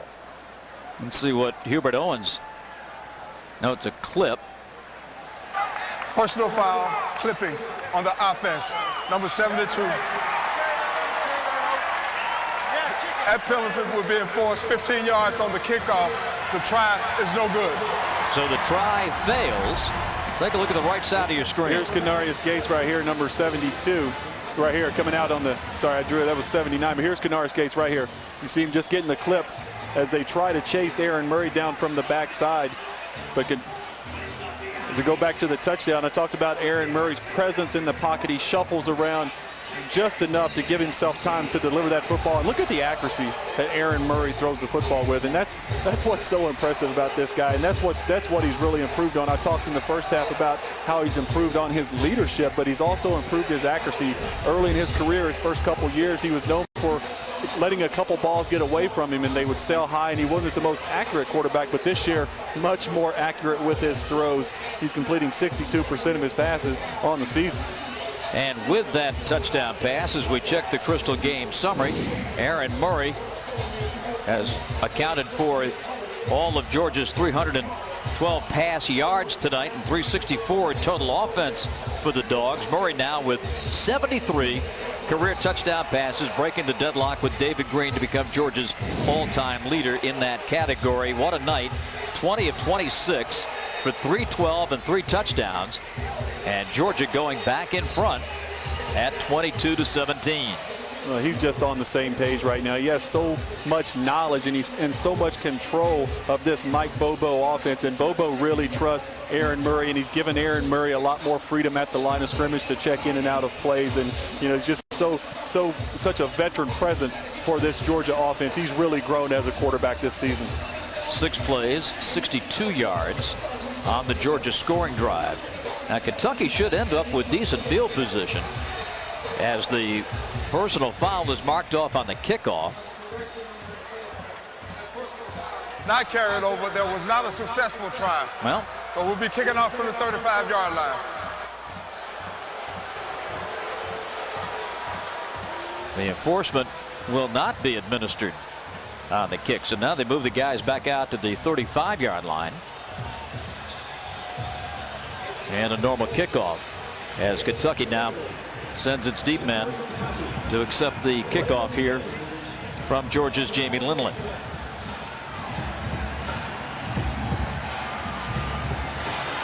.501 third quarter. Georgia 22, Kentucky 17.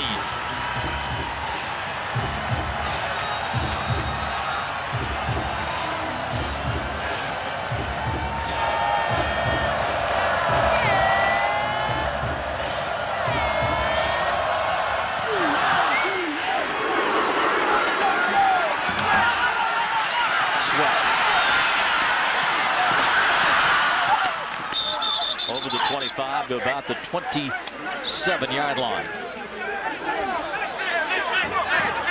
Our regions are a little pushing and shoving here. Hubert Owens has to get in the middle of it.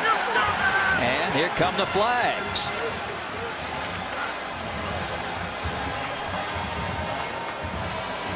And Mark Richt marches out, trying to get his kick coverage team off the field. This all happening in front of the Kentucky bench. After the play was over, personal foul, unnecessary roughness on the defense, number 44, at penalty, 15 yards to the end of the run. First down. TJ Stripling.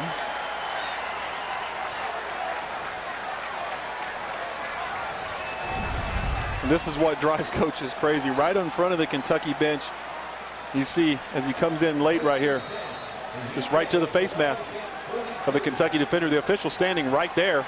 He's on it, and Mark Richt really upset with his players about this discipline issue that's too late hit personal foul calls in the second half. Morgan Newton's a quarterback for Kentucky as the ball goes out to the 42-yard line, and Morgan sails incomplete, trying to hit King.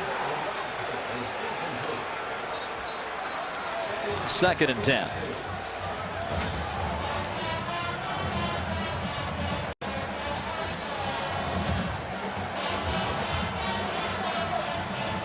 Kentucky got a 38-yard field goal from McIntosh to go up by 1.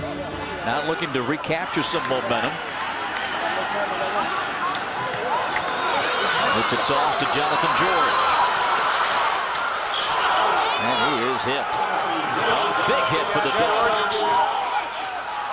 And coming across, Sean Williams. Yeah, it was Sean Williams. From that safety position. I talked about how Sean Williams likes to come up and support the run from that safety position. This time he seems just flying in at the end of that play. He's an aggressive guy at that safety position, a big physical safety at 6'1", 217 pounds. He's a senior. He's played a lot of football, started a lot of games in that Georgia secondary. They pick up the blitz. Newton steps up and runs it. Out of bounds with the Kentucky first down.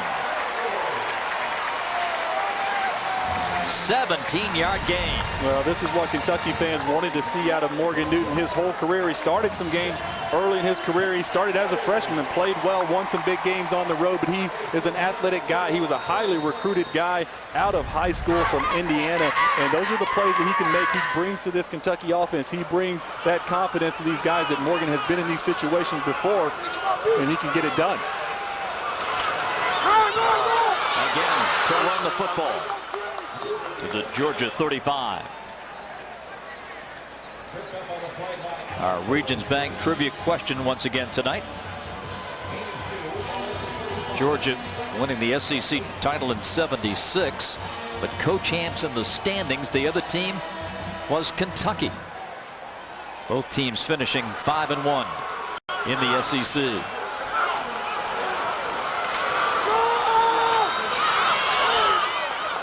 A little bit of running room for Jonathan George. John Jenkins jumped on his back, and when he jumps on your back, you'll feel it. At 6'3", 258. This guy grew up as a BMX bicycle racer. Yeah, bicycle's big enough for him. I was just going to say, when downhill, he had to be something. He had to be. That was growing up in Connecticut. 22-17. Georgia leading by 5, and now a whistle stops it. And I believe Kentucky has called the timeout. Georgia. Nope, Georgia. It's their second timeout. It is a of the half. timeout at the 32-yard It's a line. 30-second timeout. Let's take a look at our Bass Pro Shops catch of the game. And Tavares King has had a big night tonight. This is just a great throw by Aaron Murray. And right on his fingertips.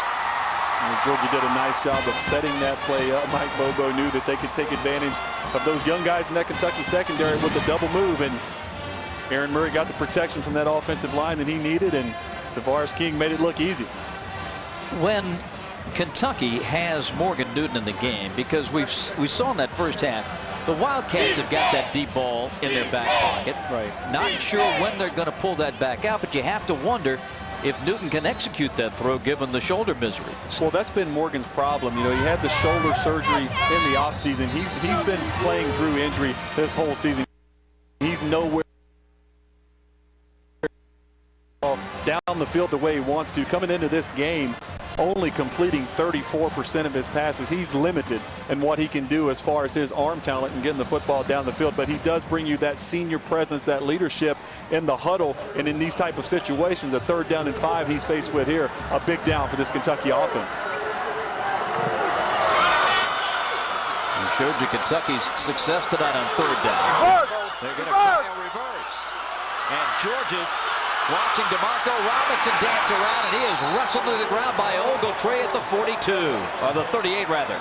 Alec Ogletree, as Georgia had this baby scoped from the beginning. Right here, look at the freshman who's replacing Jarvis Jones, Jordan Jenkins. Watch him stay at home.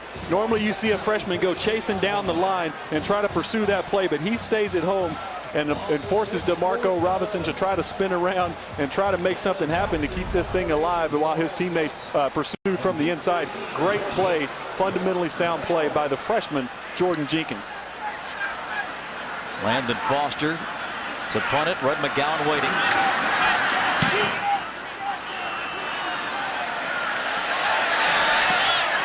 And it is going to be touched at the 6-7 yard line. 32-yard punt, not so much the distance, but great hang time and keeping it in play so his teammates could down it. Great job by Landon Foster. So the Bulldogs get it back.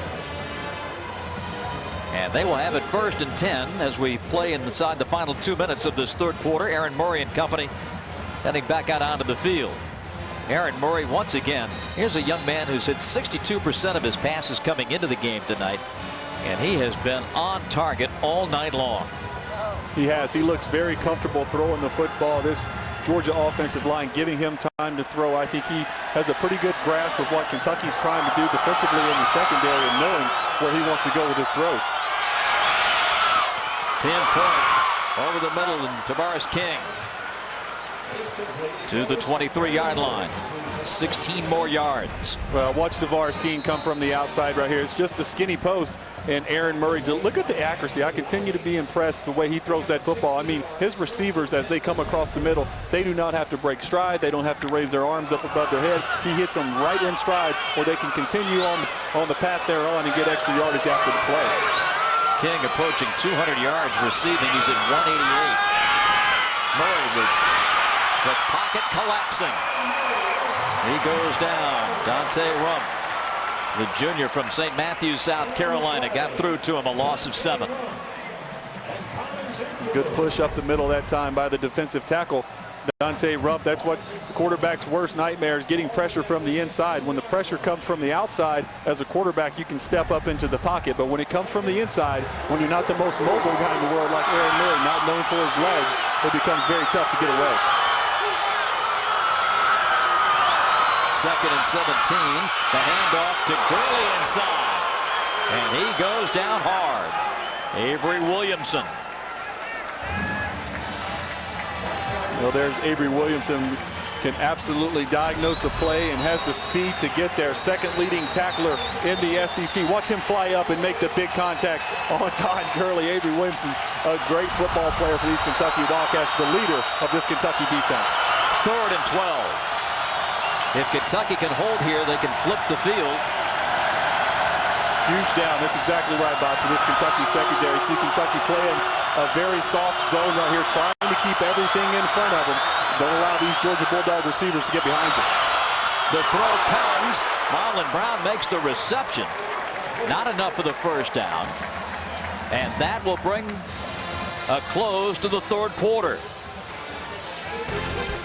So Georgia denied on third down. We head to the fourth. Georgia by 5.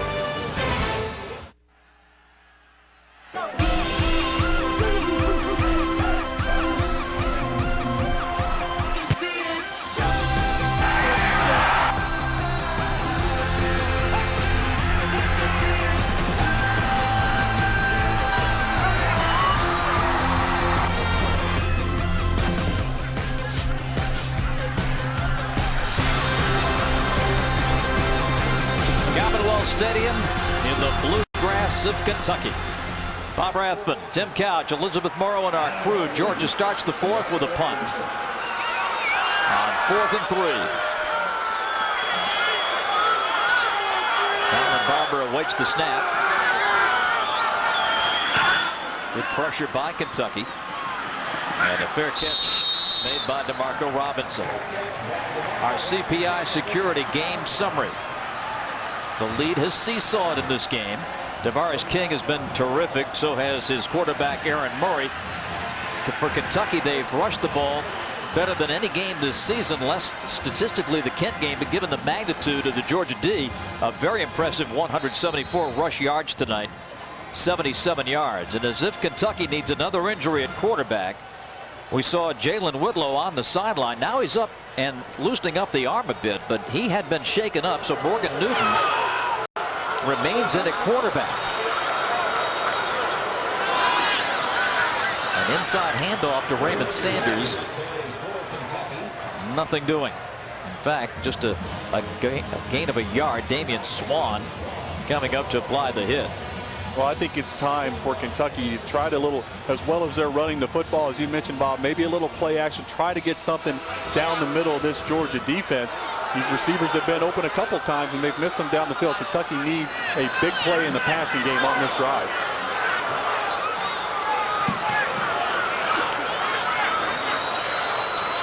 Morgan Newton hands it off, and Georgia locking down on the run now.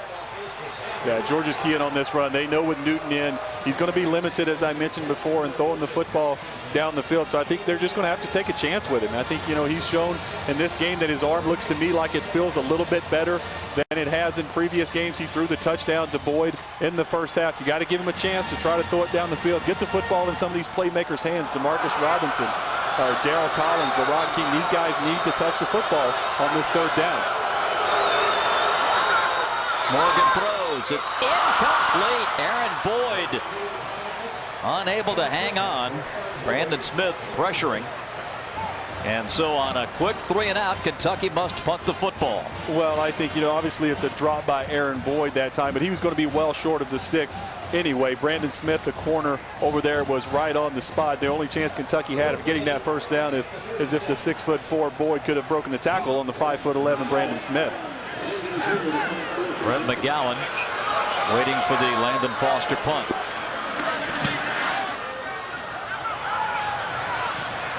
This one gets a Kentucky roll inside the 15 and down at the 11. 13:30 remaining in the fourth quarter. Georgia with a 5-point lead. 11th ranked Georgia leading Kentucky 22-17. The Dogs get the football back on their own 11 after the Kentucky punt. And once again, that Kentucky defensive unit has to go right back out onto the field. And Aaron Murray and the Dogs looking to take full advantage.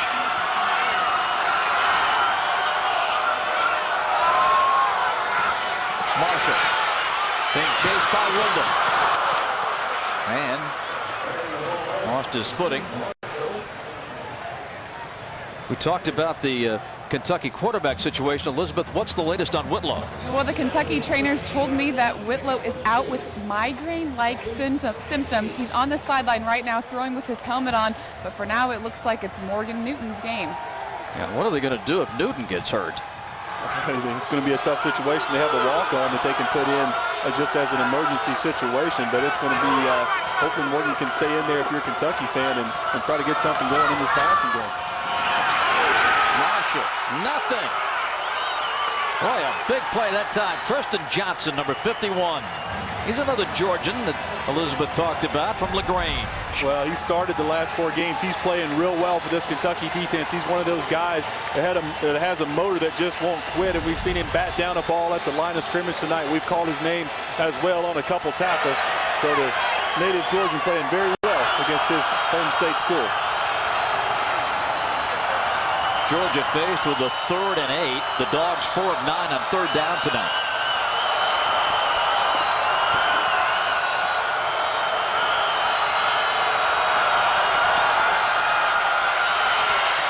It's complete.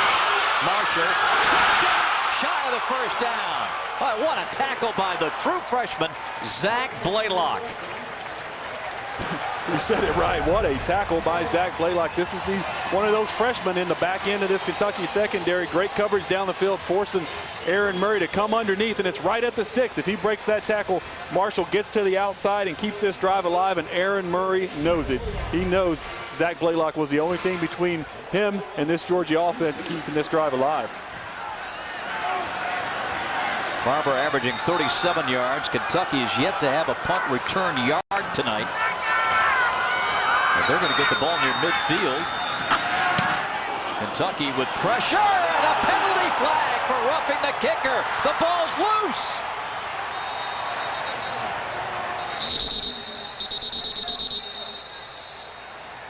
The Georgia punter Colin Barber is down. It looks like maybe the Dogs have it. The officials are diving into that pile to separate the teams.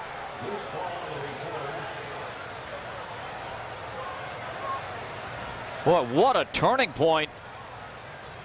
The flag and the possible turnover. And the ball belongs to Kentucky. Barber is going to be helped off the field. Well, the personal foul is going to be on number 50, Mike Douglas. Watch as he comes right in here. He's just going to get to the leg of the punter that time, Rhett McGowan, to draw the flag. On the defense, 5-yard penalty. The result of the penalty is a first down. We'll take one more look. You see it is a good call by the officials. They call running into the kicker, not roughing, but it's only a 4th and 2 situation that Georgia had that time, so it's a 5-yard penalty, which allows the Bulldogs' offensive drive to continue.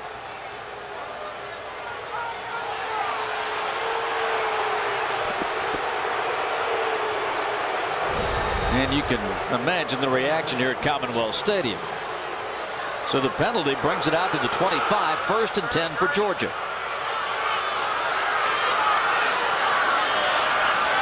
Big break for the Bulldogs. Kentucky's going to get the ball back near midfield. So Georgia nursing this 5-point lead. And Aaron Murray goes up top, and it's complete to his tight end, Artie Lynch. Over the 45 to the 47. A huge target at 6'5". And watch the play action fake in the backfield. Watch how it affects these linebackers as they all step up on the play action fake, and Artie Lynch just goes right down the seam of this Kentucky defense behind the linebackers. Bud Dupree, who's made a lot of plays, has played a good football game here tonight, but he's peeking in the backfield. He knows that Gurley and Marshall and these guys, he has to stop these guys at the line of scrimmage, so he respects that run, but peeks too much in the backfield and allows Murray and Lynch to connect on a big first down. 23-yard pickup. Murray throws it to the outside. Mitchell escaping one tackle and got a couple of extra yards as Fred Tiller made the tackle. A good play out there by the freshman Fred Tiller. He was initially blocked to the ground on that play. He's able to get up and just the effort play to make that tackle.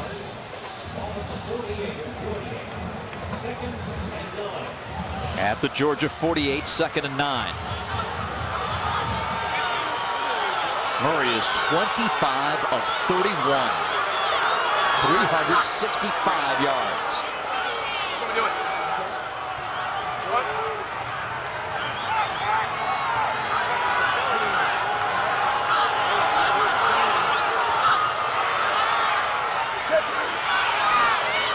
Complete to Mitchell.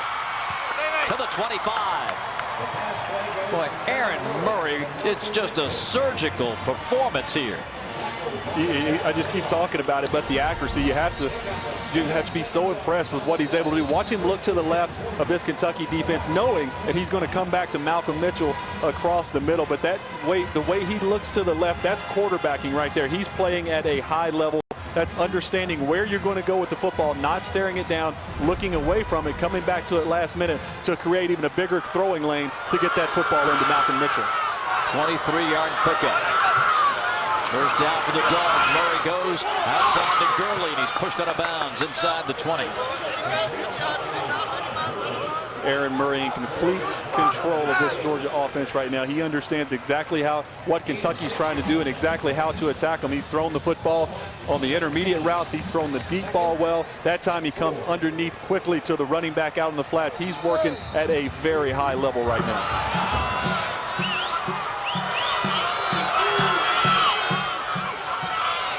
Marshall, nice cutback.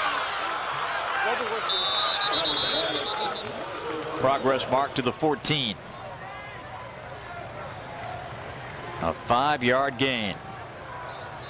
Georgia looking to create some space on the scoreboard. That running into the punter penalty, a big factor.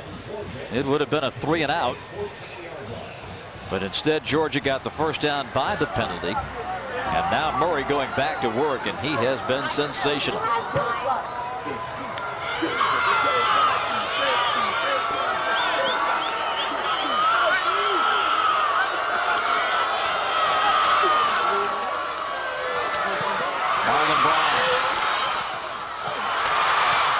Kentucky did not finish the tackle, and Marlon Brown takes it down into the red zone. Well, watch the block out here by Tavares King, able to get his guy to the ground and allow Marlon Brown to take that thing up the field. Then he just fights for extra yardage. Bud Dupree coming over there late. Avery Williamson eventually knocks him out of bounds, but he sets up a 2nd-and-1 situation here in the red zone for Georgia.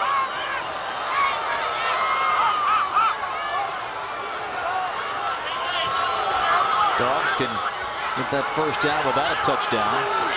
They start this snap at the 5. Now it's a direct snap to Marshall. Penalty flag. And Marshall taking it down to about the 1-yard line.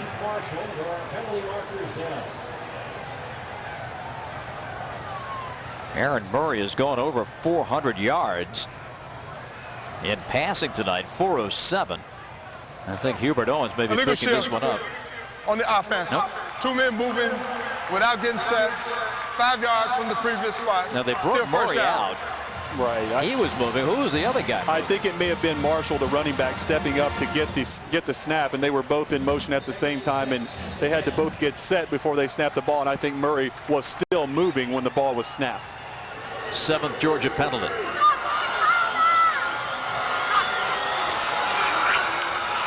Going to the end zone.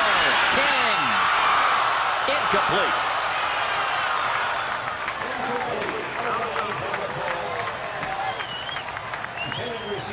Well, it may have been incomplete, but look at the location on this throw from Aaron Murray. The football is in the only spot that it could possibly be in, just to the outside, and I don't know, he got that foot down. I'm not sure. It was really close. The other angle was a little better look at it for Tavares King. It may have been right on the line, but it was very close to being a touchdown. Field judge Jeff Batch was right there. 11th play of the drive from the 10, 3rd and 6.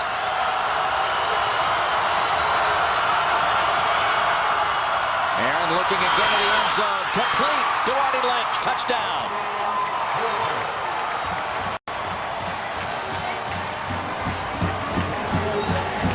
Well, it's that big tight end. Artie Lynch, 6'5", 258 pounds. He's matched up on Avery Williamson on the inside. It's just going to be a little post route here. There's no one over the top to help.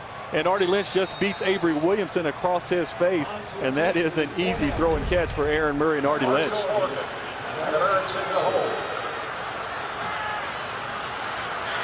Marshall Morgan in to kick. And this one splits the uprights. Georgia 29, Kentucky 17 from Lexington.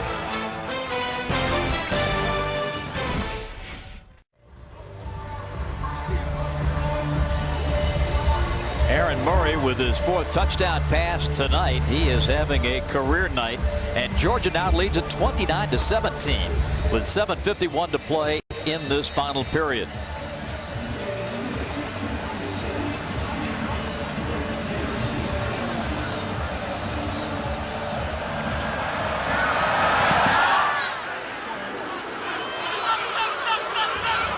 DeMarcus Sweat on the kickoff return. He makes it out to the 25-yard line. Let's take a look now at our Coors Light freeze cam. Earlier here in the game on the reverse, it was a 3rd down situation, and the linebacker Jordan Jenkins right here staying at home, playing his assignment. Also Big John Jenkins in there. You see him as well, number 6, just watching the play, not chasing and going away, staying at home and forcing DeMarco Robinson to run around, and his teammates get there to stop Kentucky from converting that 3rd down situation. Meanwhile, down on the field, DeMarcus Sweat, who returned the kick, shaken up.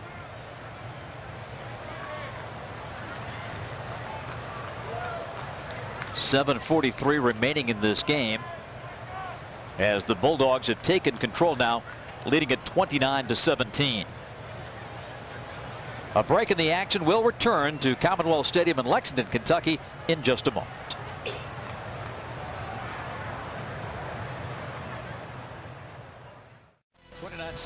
Georgia. We are pleased to report that DeMarcus Sweat made it off the field under his own power, just shaken up on the hit.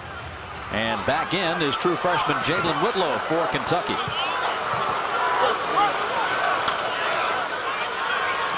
Jonathan George, his hole.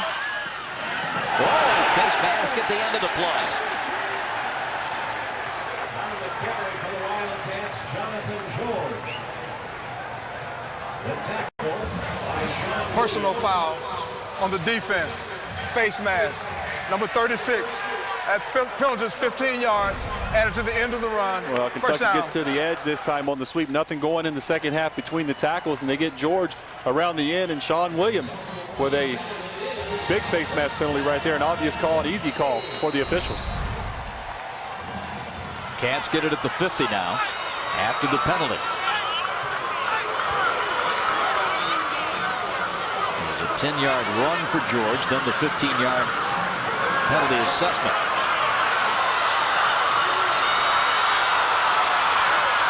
Runs out of bounds. Picking up yardage to the 45. On the keeper for Kentucky. Whitlow seems to be wincing a bit as he comes back.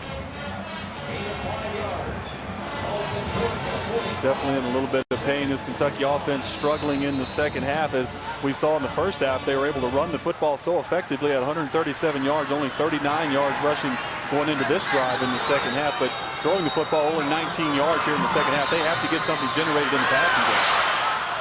And that pass incomplete. As Whitlow driven to the ground by Cummings. Sanders Cummings off the edge here on the corner blitz, just able to get to Whitlow. They're trying to set up a little screen play, but the defensive line from Georgia read it as well, so Whitlow forced to throw the football at the feet of the running back. Georgia's done a very good job defensively here in the second half, making adjustments. They made the adjustments. Kentucky ran the football so effectively. They got an extra guy down in the box, challenging this Kentucky team to throw the football down the field. They're playing one-on-one coverage on the outside. You see here, man-to-man here.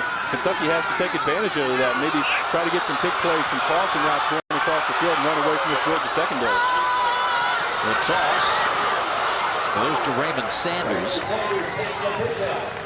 And he'll take it down to the Georgia 39-yard line.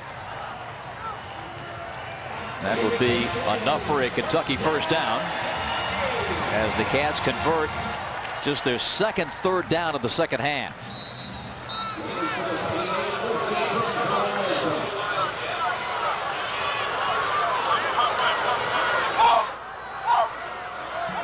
Play clock is going to be reset. That's the motion you see from the umpire.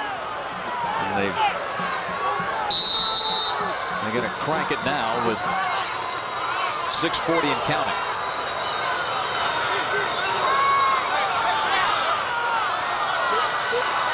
Let's see if Kentucky tries to work to the top of the screen. Sanders Cummings out with an injury on the previous play. Now they got a redshirt freshman in the game, 37, David Bowen. And they go after him. And there's a flag. The catch is made by Lerod King. Have you quarterbacked before? Hey, I'm always looking for a mismatch, someone I can take advantage of. I know he's been standing on the sidelines cold over there, and he has to come into the game, and Randy Sanders realized that as well, and they go right after him as he enters the game. Pass interference. Defense, number 37. That penalty is refused. The result of the play is a first down. Well, we see here Whitlow, a beautiful throw, understanding where to go with the football, and Lerod King just gets down the field on Devin Bowen. Devin Bowen right there coming into the game. It's a tough call. They put him in man coverage too on his first snap in the game. Sanders Cummings back in for this play. To the outside of Sanders. And he takes it down to the close to the 10-yard line. Sanders Cummings with the stop. 4-yard gain, 6 minutes remaining. Kentucky trailing by 12, but getting a boost with the reinsertion of Jalen Whitlow. Right, and Kentucky really needed the athletic ability, the running threat at least of Jalen Whitlow for this Georgia defense to have to honor that. And now they're getting some man coverage, like I said, on the outside, and Whitlow able to take advantage of it on that previous play to Lerod King. On the option.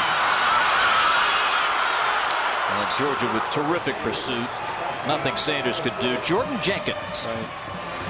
Jordan Jenkins again playing that linebacker position, just stringing that option out down to the line of scrimmage, and that's exactly what you're supposed to do. Watch him as he's coming down the line right here. All you want to do is continue to run that thing to the sideline. Don't get beat back across your face, and he was able to maintain his feet underneath and make the tackle.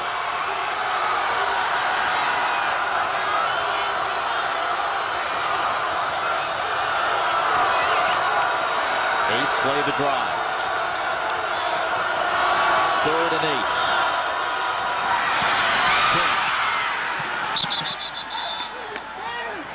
8. Progress to the 6. A 6-yard gain.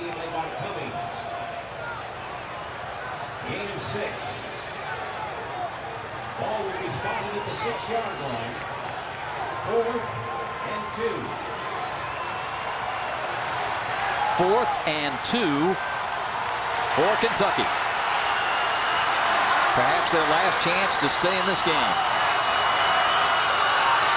Lots of blockers. Sanders powers it down. The football comes out. It's recovered by Kentucky at the goal line. Kevin Mitchell fell on it. Inside the 5, down to the vicinity of the 2. And I'm wondering, did that ball break the plane? It's going to be really close. We see Raymond Sanders. This is a play they've been running effectively here all game with this little toss sweep and getting the fullback out in front. The result of the play is still a first down. First down, Kentucky. So Kentucky, somewhat unconventionally, gets its first down. And the ball was marked at the 2. Always have to be aware of the bootleg down here with Jalen Whitlow.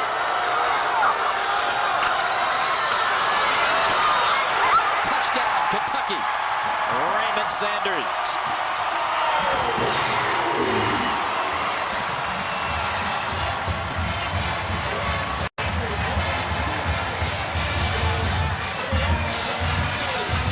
A great drive by the Kentucky Wildcats. Jalen Whitlow back into the lineup for this Kentucky offense, and they did a nice job of mixing up the run and the pass, and they finish it off with Raymond Sanders. Tough goal line running. Good job by that Kentucky offensive line of giving him just enough of a seam to to punch it in for the touchdown and keep Kentucky in this football game. Officially a 3-yard touchdown run by Sanders. His third rushing touchdown of the year. And Kentucky trims the Georgia lead to 5 with a tick of the clock under 4 minutes left. We talked about Kentucky struggling in the second half offensively. Before that drive, they only had 58 yards in the second half. They had 75 yards on that drive alone. The junior from Stone Mountain, Georgia, Raymond Sanders. He and Jonathan George have done outstanding work tonight running the football against this Georgia defensive front.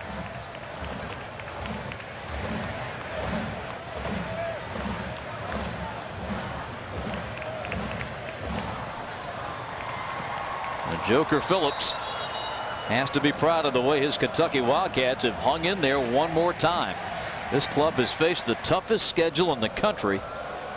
They watched Georgia really dominate the second half, but with Woodlow coming back, seemed like there was a little more bounce in the step, and Kentucky takes it down the field. They score, cut it to 5, and you still got 4 minutes left. Well, you have to really respect Joker Phillips and his coaching staff, Randy Sanders, Rick Mentor, all that coaching staff for Kentucky to keep their guys in it. I mean, Kentucky, the way they lost last week against Arkansas, a bunch of young guys, so many injuries on this football team, just to keep the focus of the guys and have them this prepared to come out and play this type of football game against a really, really good football team in the Georgia Bulldogs.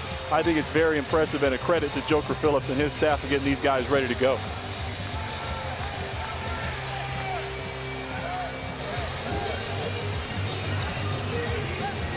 Joe Mansour needs a football. That helps. And he gets it now from the official, and here we go. Brandon Smith is the deep man for Georgia.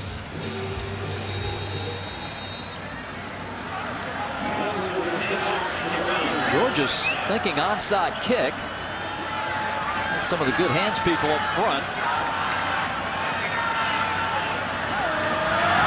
And it is an onside kick. It's got to go down. It's recovered by Kentucky. No. Now they say Georgia has it. Mansour was tracking that one as it got to the 45-yard line, but the Dogs end up with it, and look who's on the bottom of that pile for Kentucky. It's Connor Norman.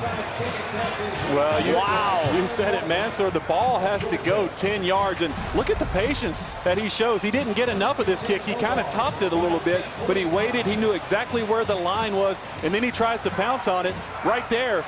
But Norman for Georgia comes in, and the man on the spot saves it. But a great kick and almost a great recovery by Kentucky. But now Georgia set up across midfield in tremendous field position.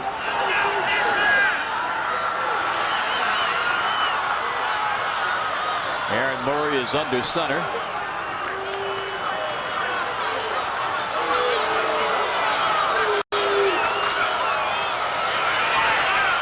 Malcolm stepped up. Mr. Cobble there with the tackle.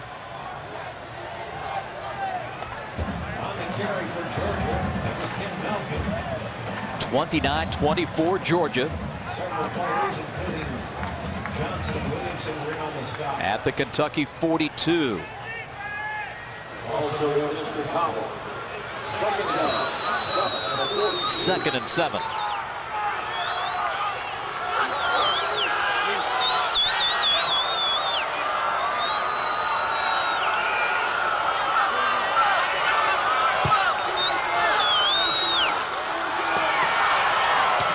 Complete. Under the chains for Marlon Brown. And Georgia will get the first down, a pickup of 10. Great route that time up the top by Marlon Brown. He was matched up with Fred Tiller. He knew exactly where the sticks were. He sold the go route like he was going to go deep right there and was able to stop on a dime. And Fred Tiller continued to run, and Aaron Murray delivered the football on the back shoulder to Marlon Brown. Aaron Murray continues to add to his career-high night of completions and yardage.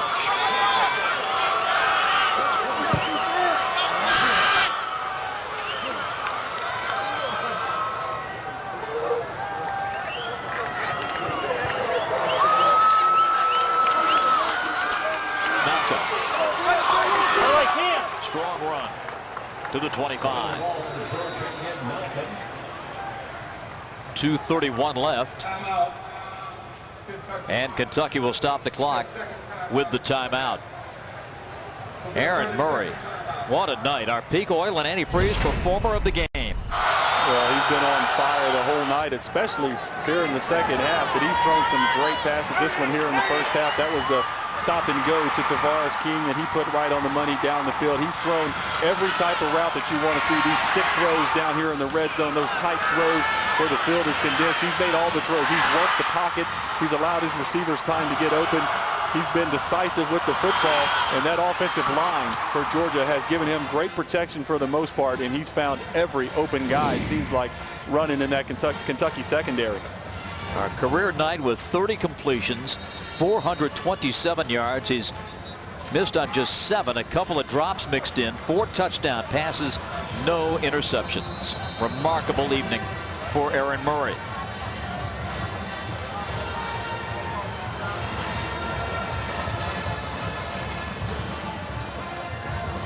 Georgia looking to hold on here in the final 2:31, maybe add a touchdown. They want to burn some of this clock here. Kentucky's got 1 timeout left.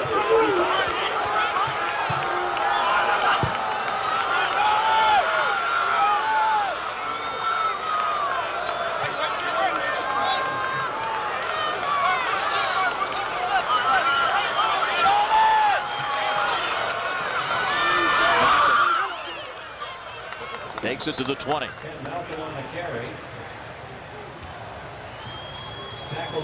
Well, Georgia gets another first down. Their 25th of the game.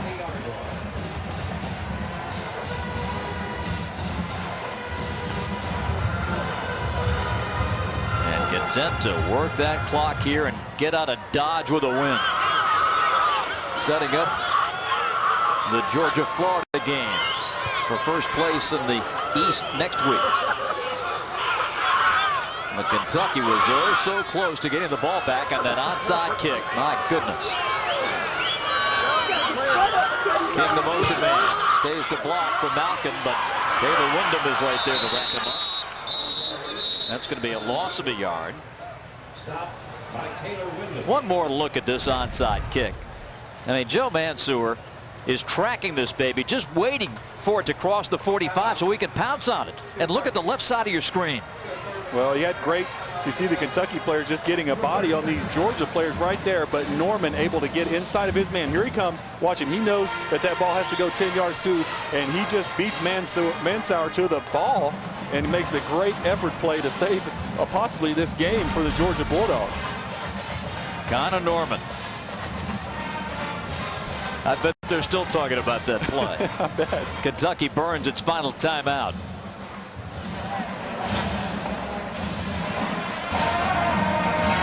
Now our Bank of America game summary tonight.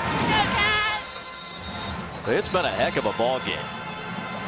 It really has. And look at the rushing yards for Kentucky. Who would have thought Kentucky would have had 206 yards and Georgia only 72, with Georgia with these great running backs in Gurley and Marshall.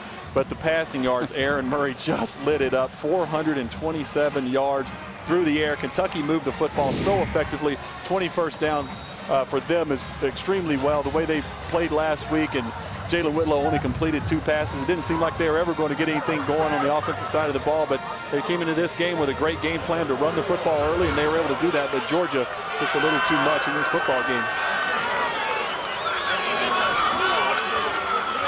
Malcolm to the 19.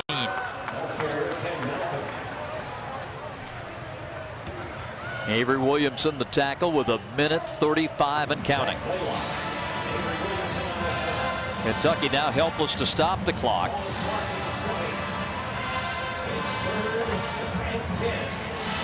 Georgia looking for that 6th overall win. They got the help they needed from the Gators today, knocking off South Carolina. Now it's in their hands. They've got to beat Florida and Jacksonville and probably run the table in the conference to win the East for a 2nd consecutive year. Malcolm. That pile moves to about the 17. Malcolm down to the 16. And the final minute ticks down, a gain of 4. Pick up a 4. 4th and 6 in the 16. When you get on the road in this league, you'll take a 1-point win and leave as fast as you can. Yeah, you just never know in the SEC. You're exactly right, Bob. No matter if a team is struggling coming into the game like Kentucky has, you can't just look at what the game looks like on paper. This is the SEC. There's some talented players on both sides of the football for both of these teams, and Kentucky played well tonight, but Aaron Murray threw the football so effectively, Kentucky really had no answer for the way he was able to get the ball down the field. So Mark Richt wanted to run the play clock down to 1 second, the game clock down to 15, takes the timeout. With Georgia leading by 5. Now, we talked about the Florida game and its importance. And then after that,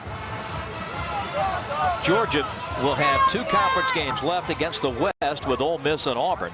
And then they close the regular year with 2 non-conference games. Georgia Southern comes to Athens on the 17th, and then the traditional closer with Georgia Tech. This year's game is in Athens on November the 24th.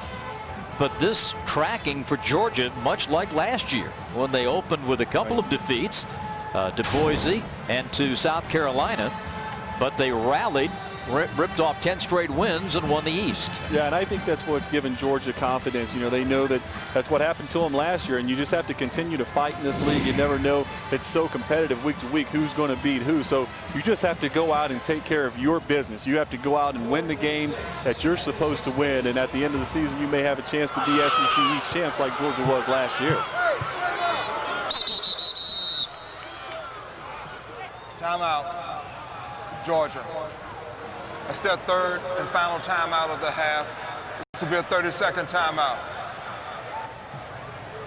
Well, we still have 15 seconds remaining. It's 4th and 6.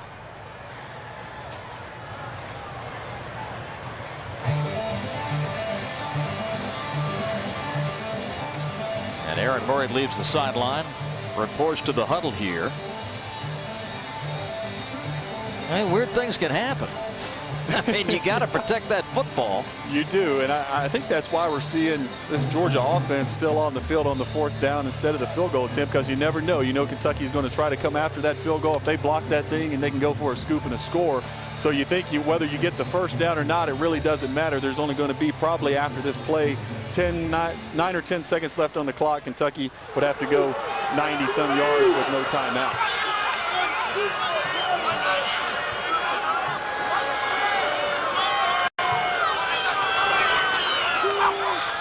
Aaron Murray throwing incomplete, and the Cats get it back with 9 seconds. Artie Lynch, the tight end, unable to hang on to it. Well, it was a great play call by Mike Bobo. Aaron Murray on the run. Pursuit coming from the inside by 32 Miles Simpson. The ball comes up a little bit low for Artie Lynch, but certainly a play that Artie Lynch normally makes. So the Wildcats get the ball back out of timeouts. They've got to go the length of the field, and Jalen Whitlow is going to try to come up with the play of his life.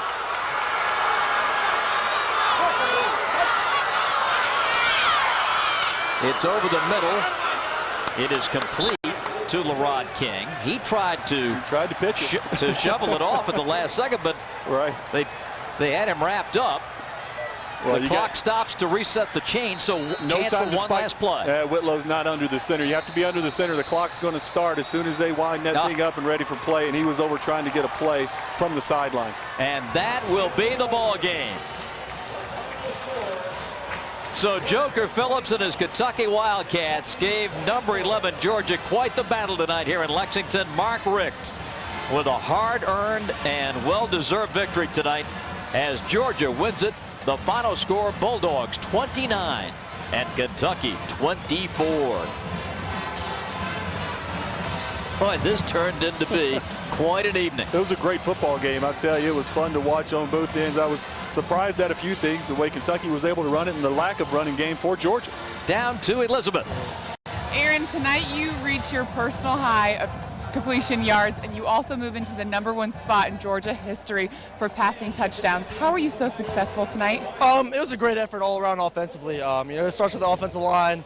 Those guys have done a great job all season. They did another great job tonight. And then we just had a bunch of playmakers, receivers, tight ends, running backs getting involved. So, like I said, it was a full team effort. What do you take from this game into Jacksonville against a tough Florida team? We got to be ready to go. They're a very talented team, undefeated, ranked #2 in the country. So it's going to be a huge challenge. We have to have a great week of practice, get ready for them, and we'll see what happens. All right, thank you. Congratulations. Thank you. Aaron Murray with an outstanding effort tonight, and they needed every pass to hold off the Cats tonight. Georgia wins it 29-24. That's our final score. Join us next week for our SEC football as the Vanderbilt Commodores host UMass. Coverage begins at 7 Eastern Time. For Elizabeth Morrow, Tim Couch, and our entire crew, this is Bob Rathman thanking you for joining us and saying good night from Lexington, Kentucky. Murray in the shotgun, drops back, looks, he throws over the middle. Caught, touchdown, Artie Lynch! Right down the chute, baby.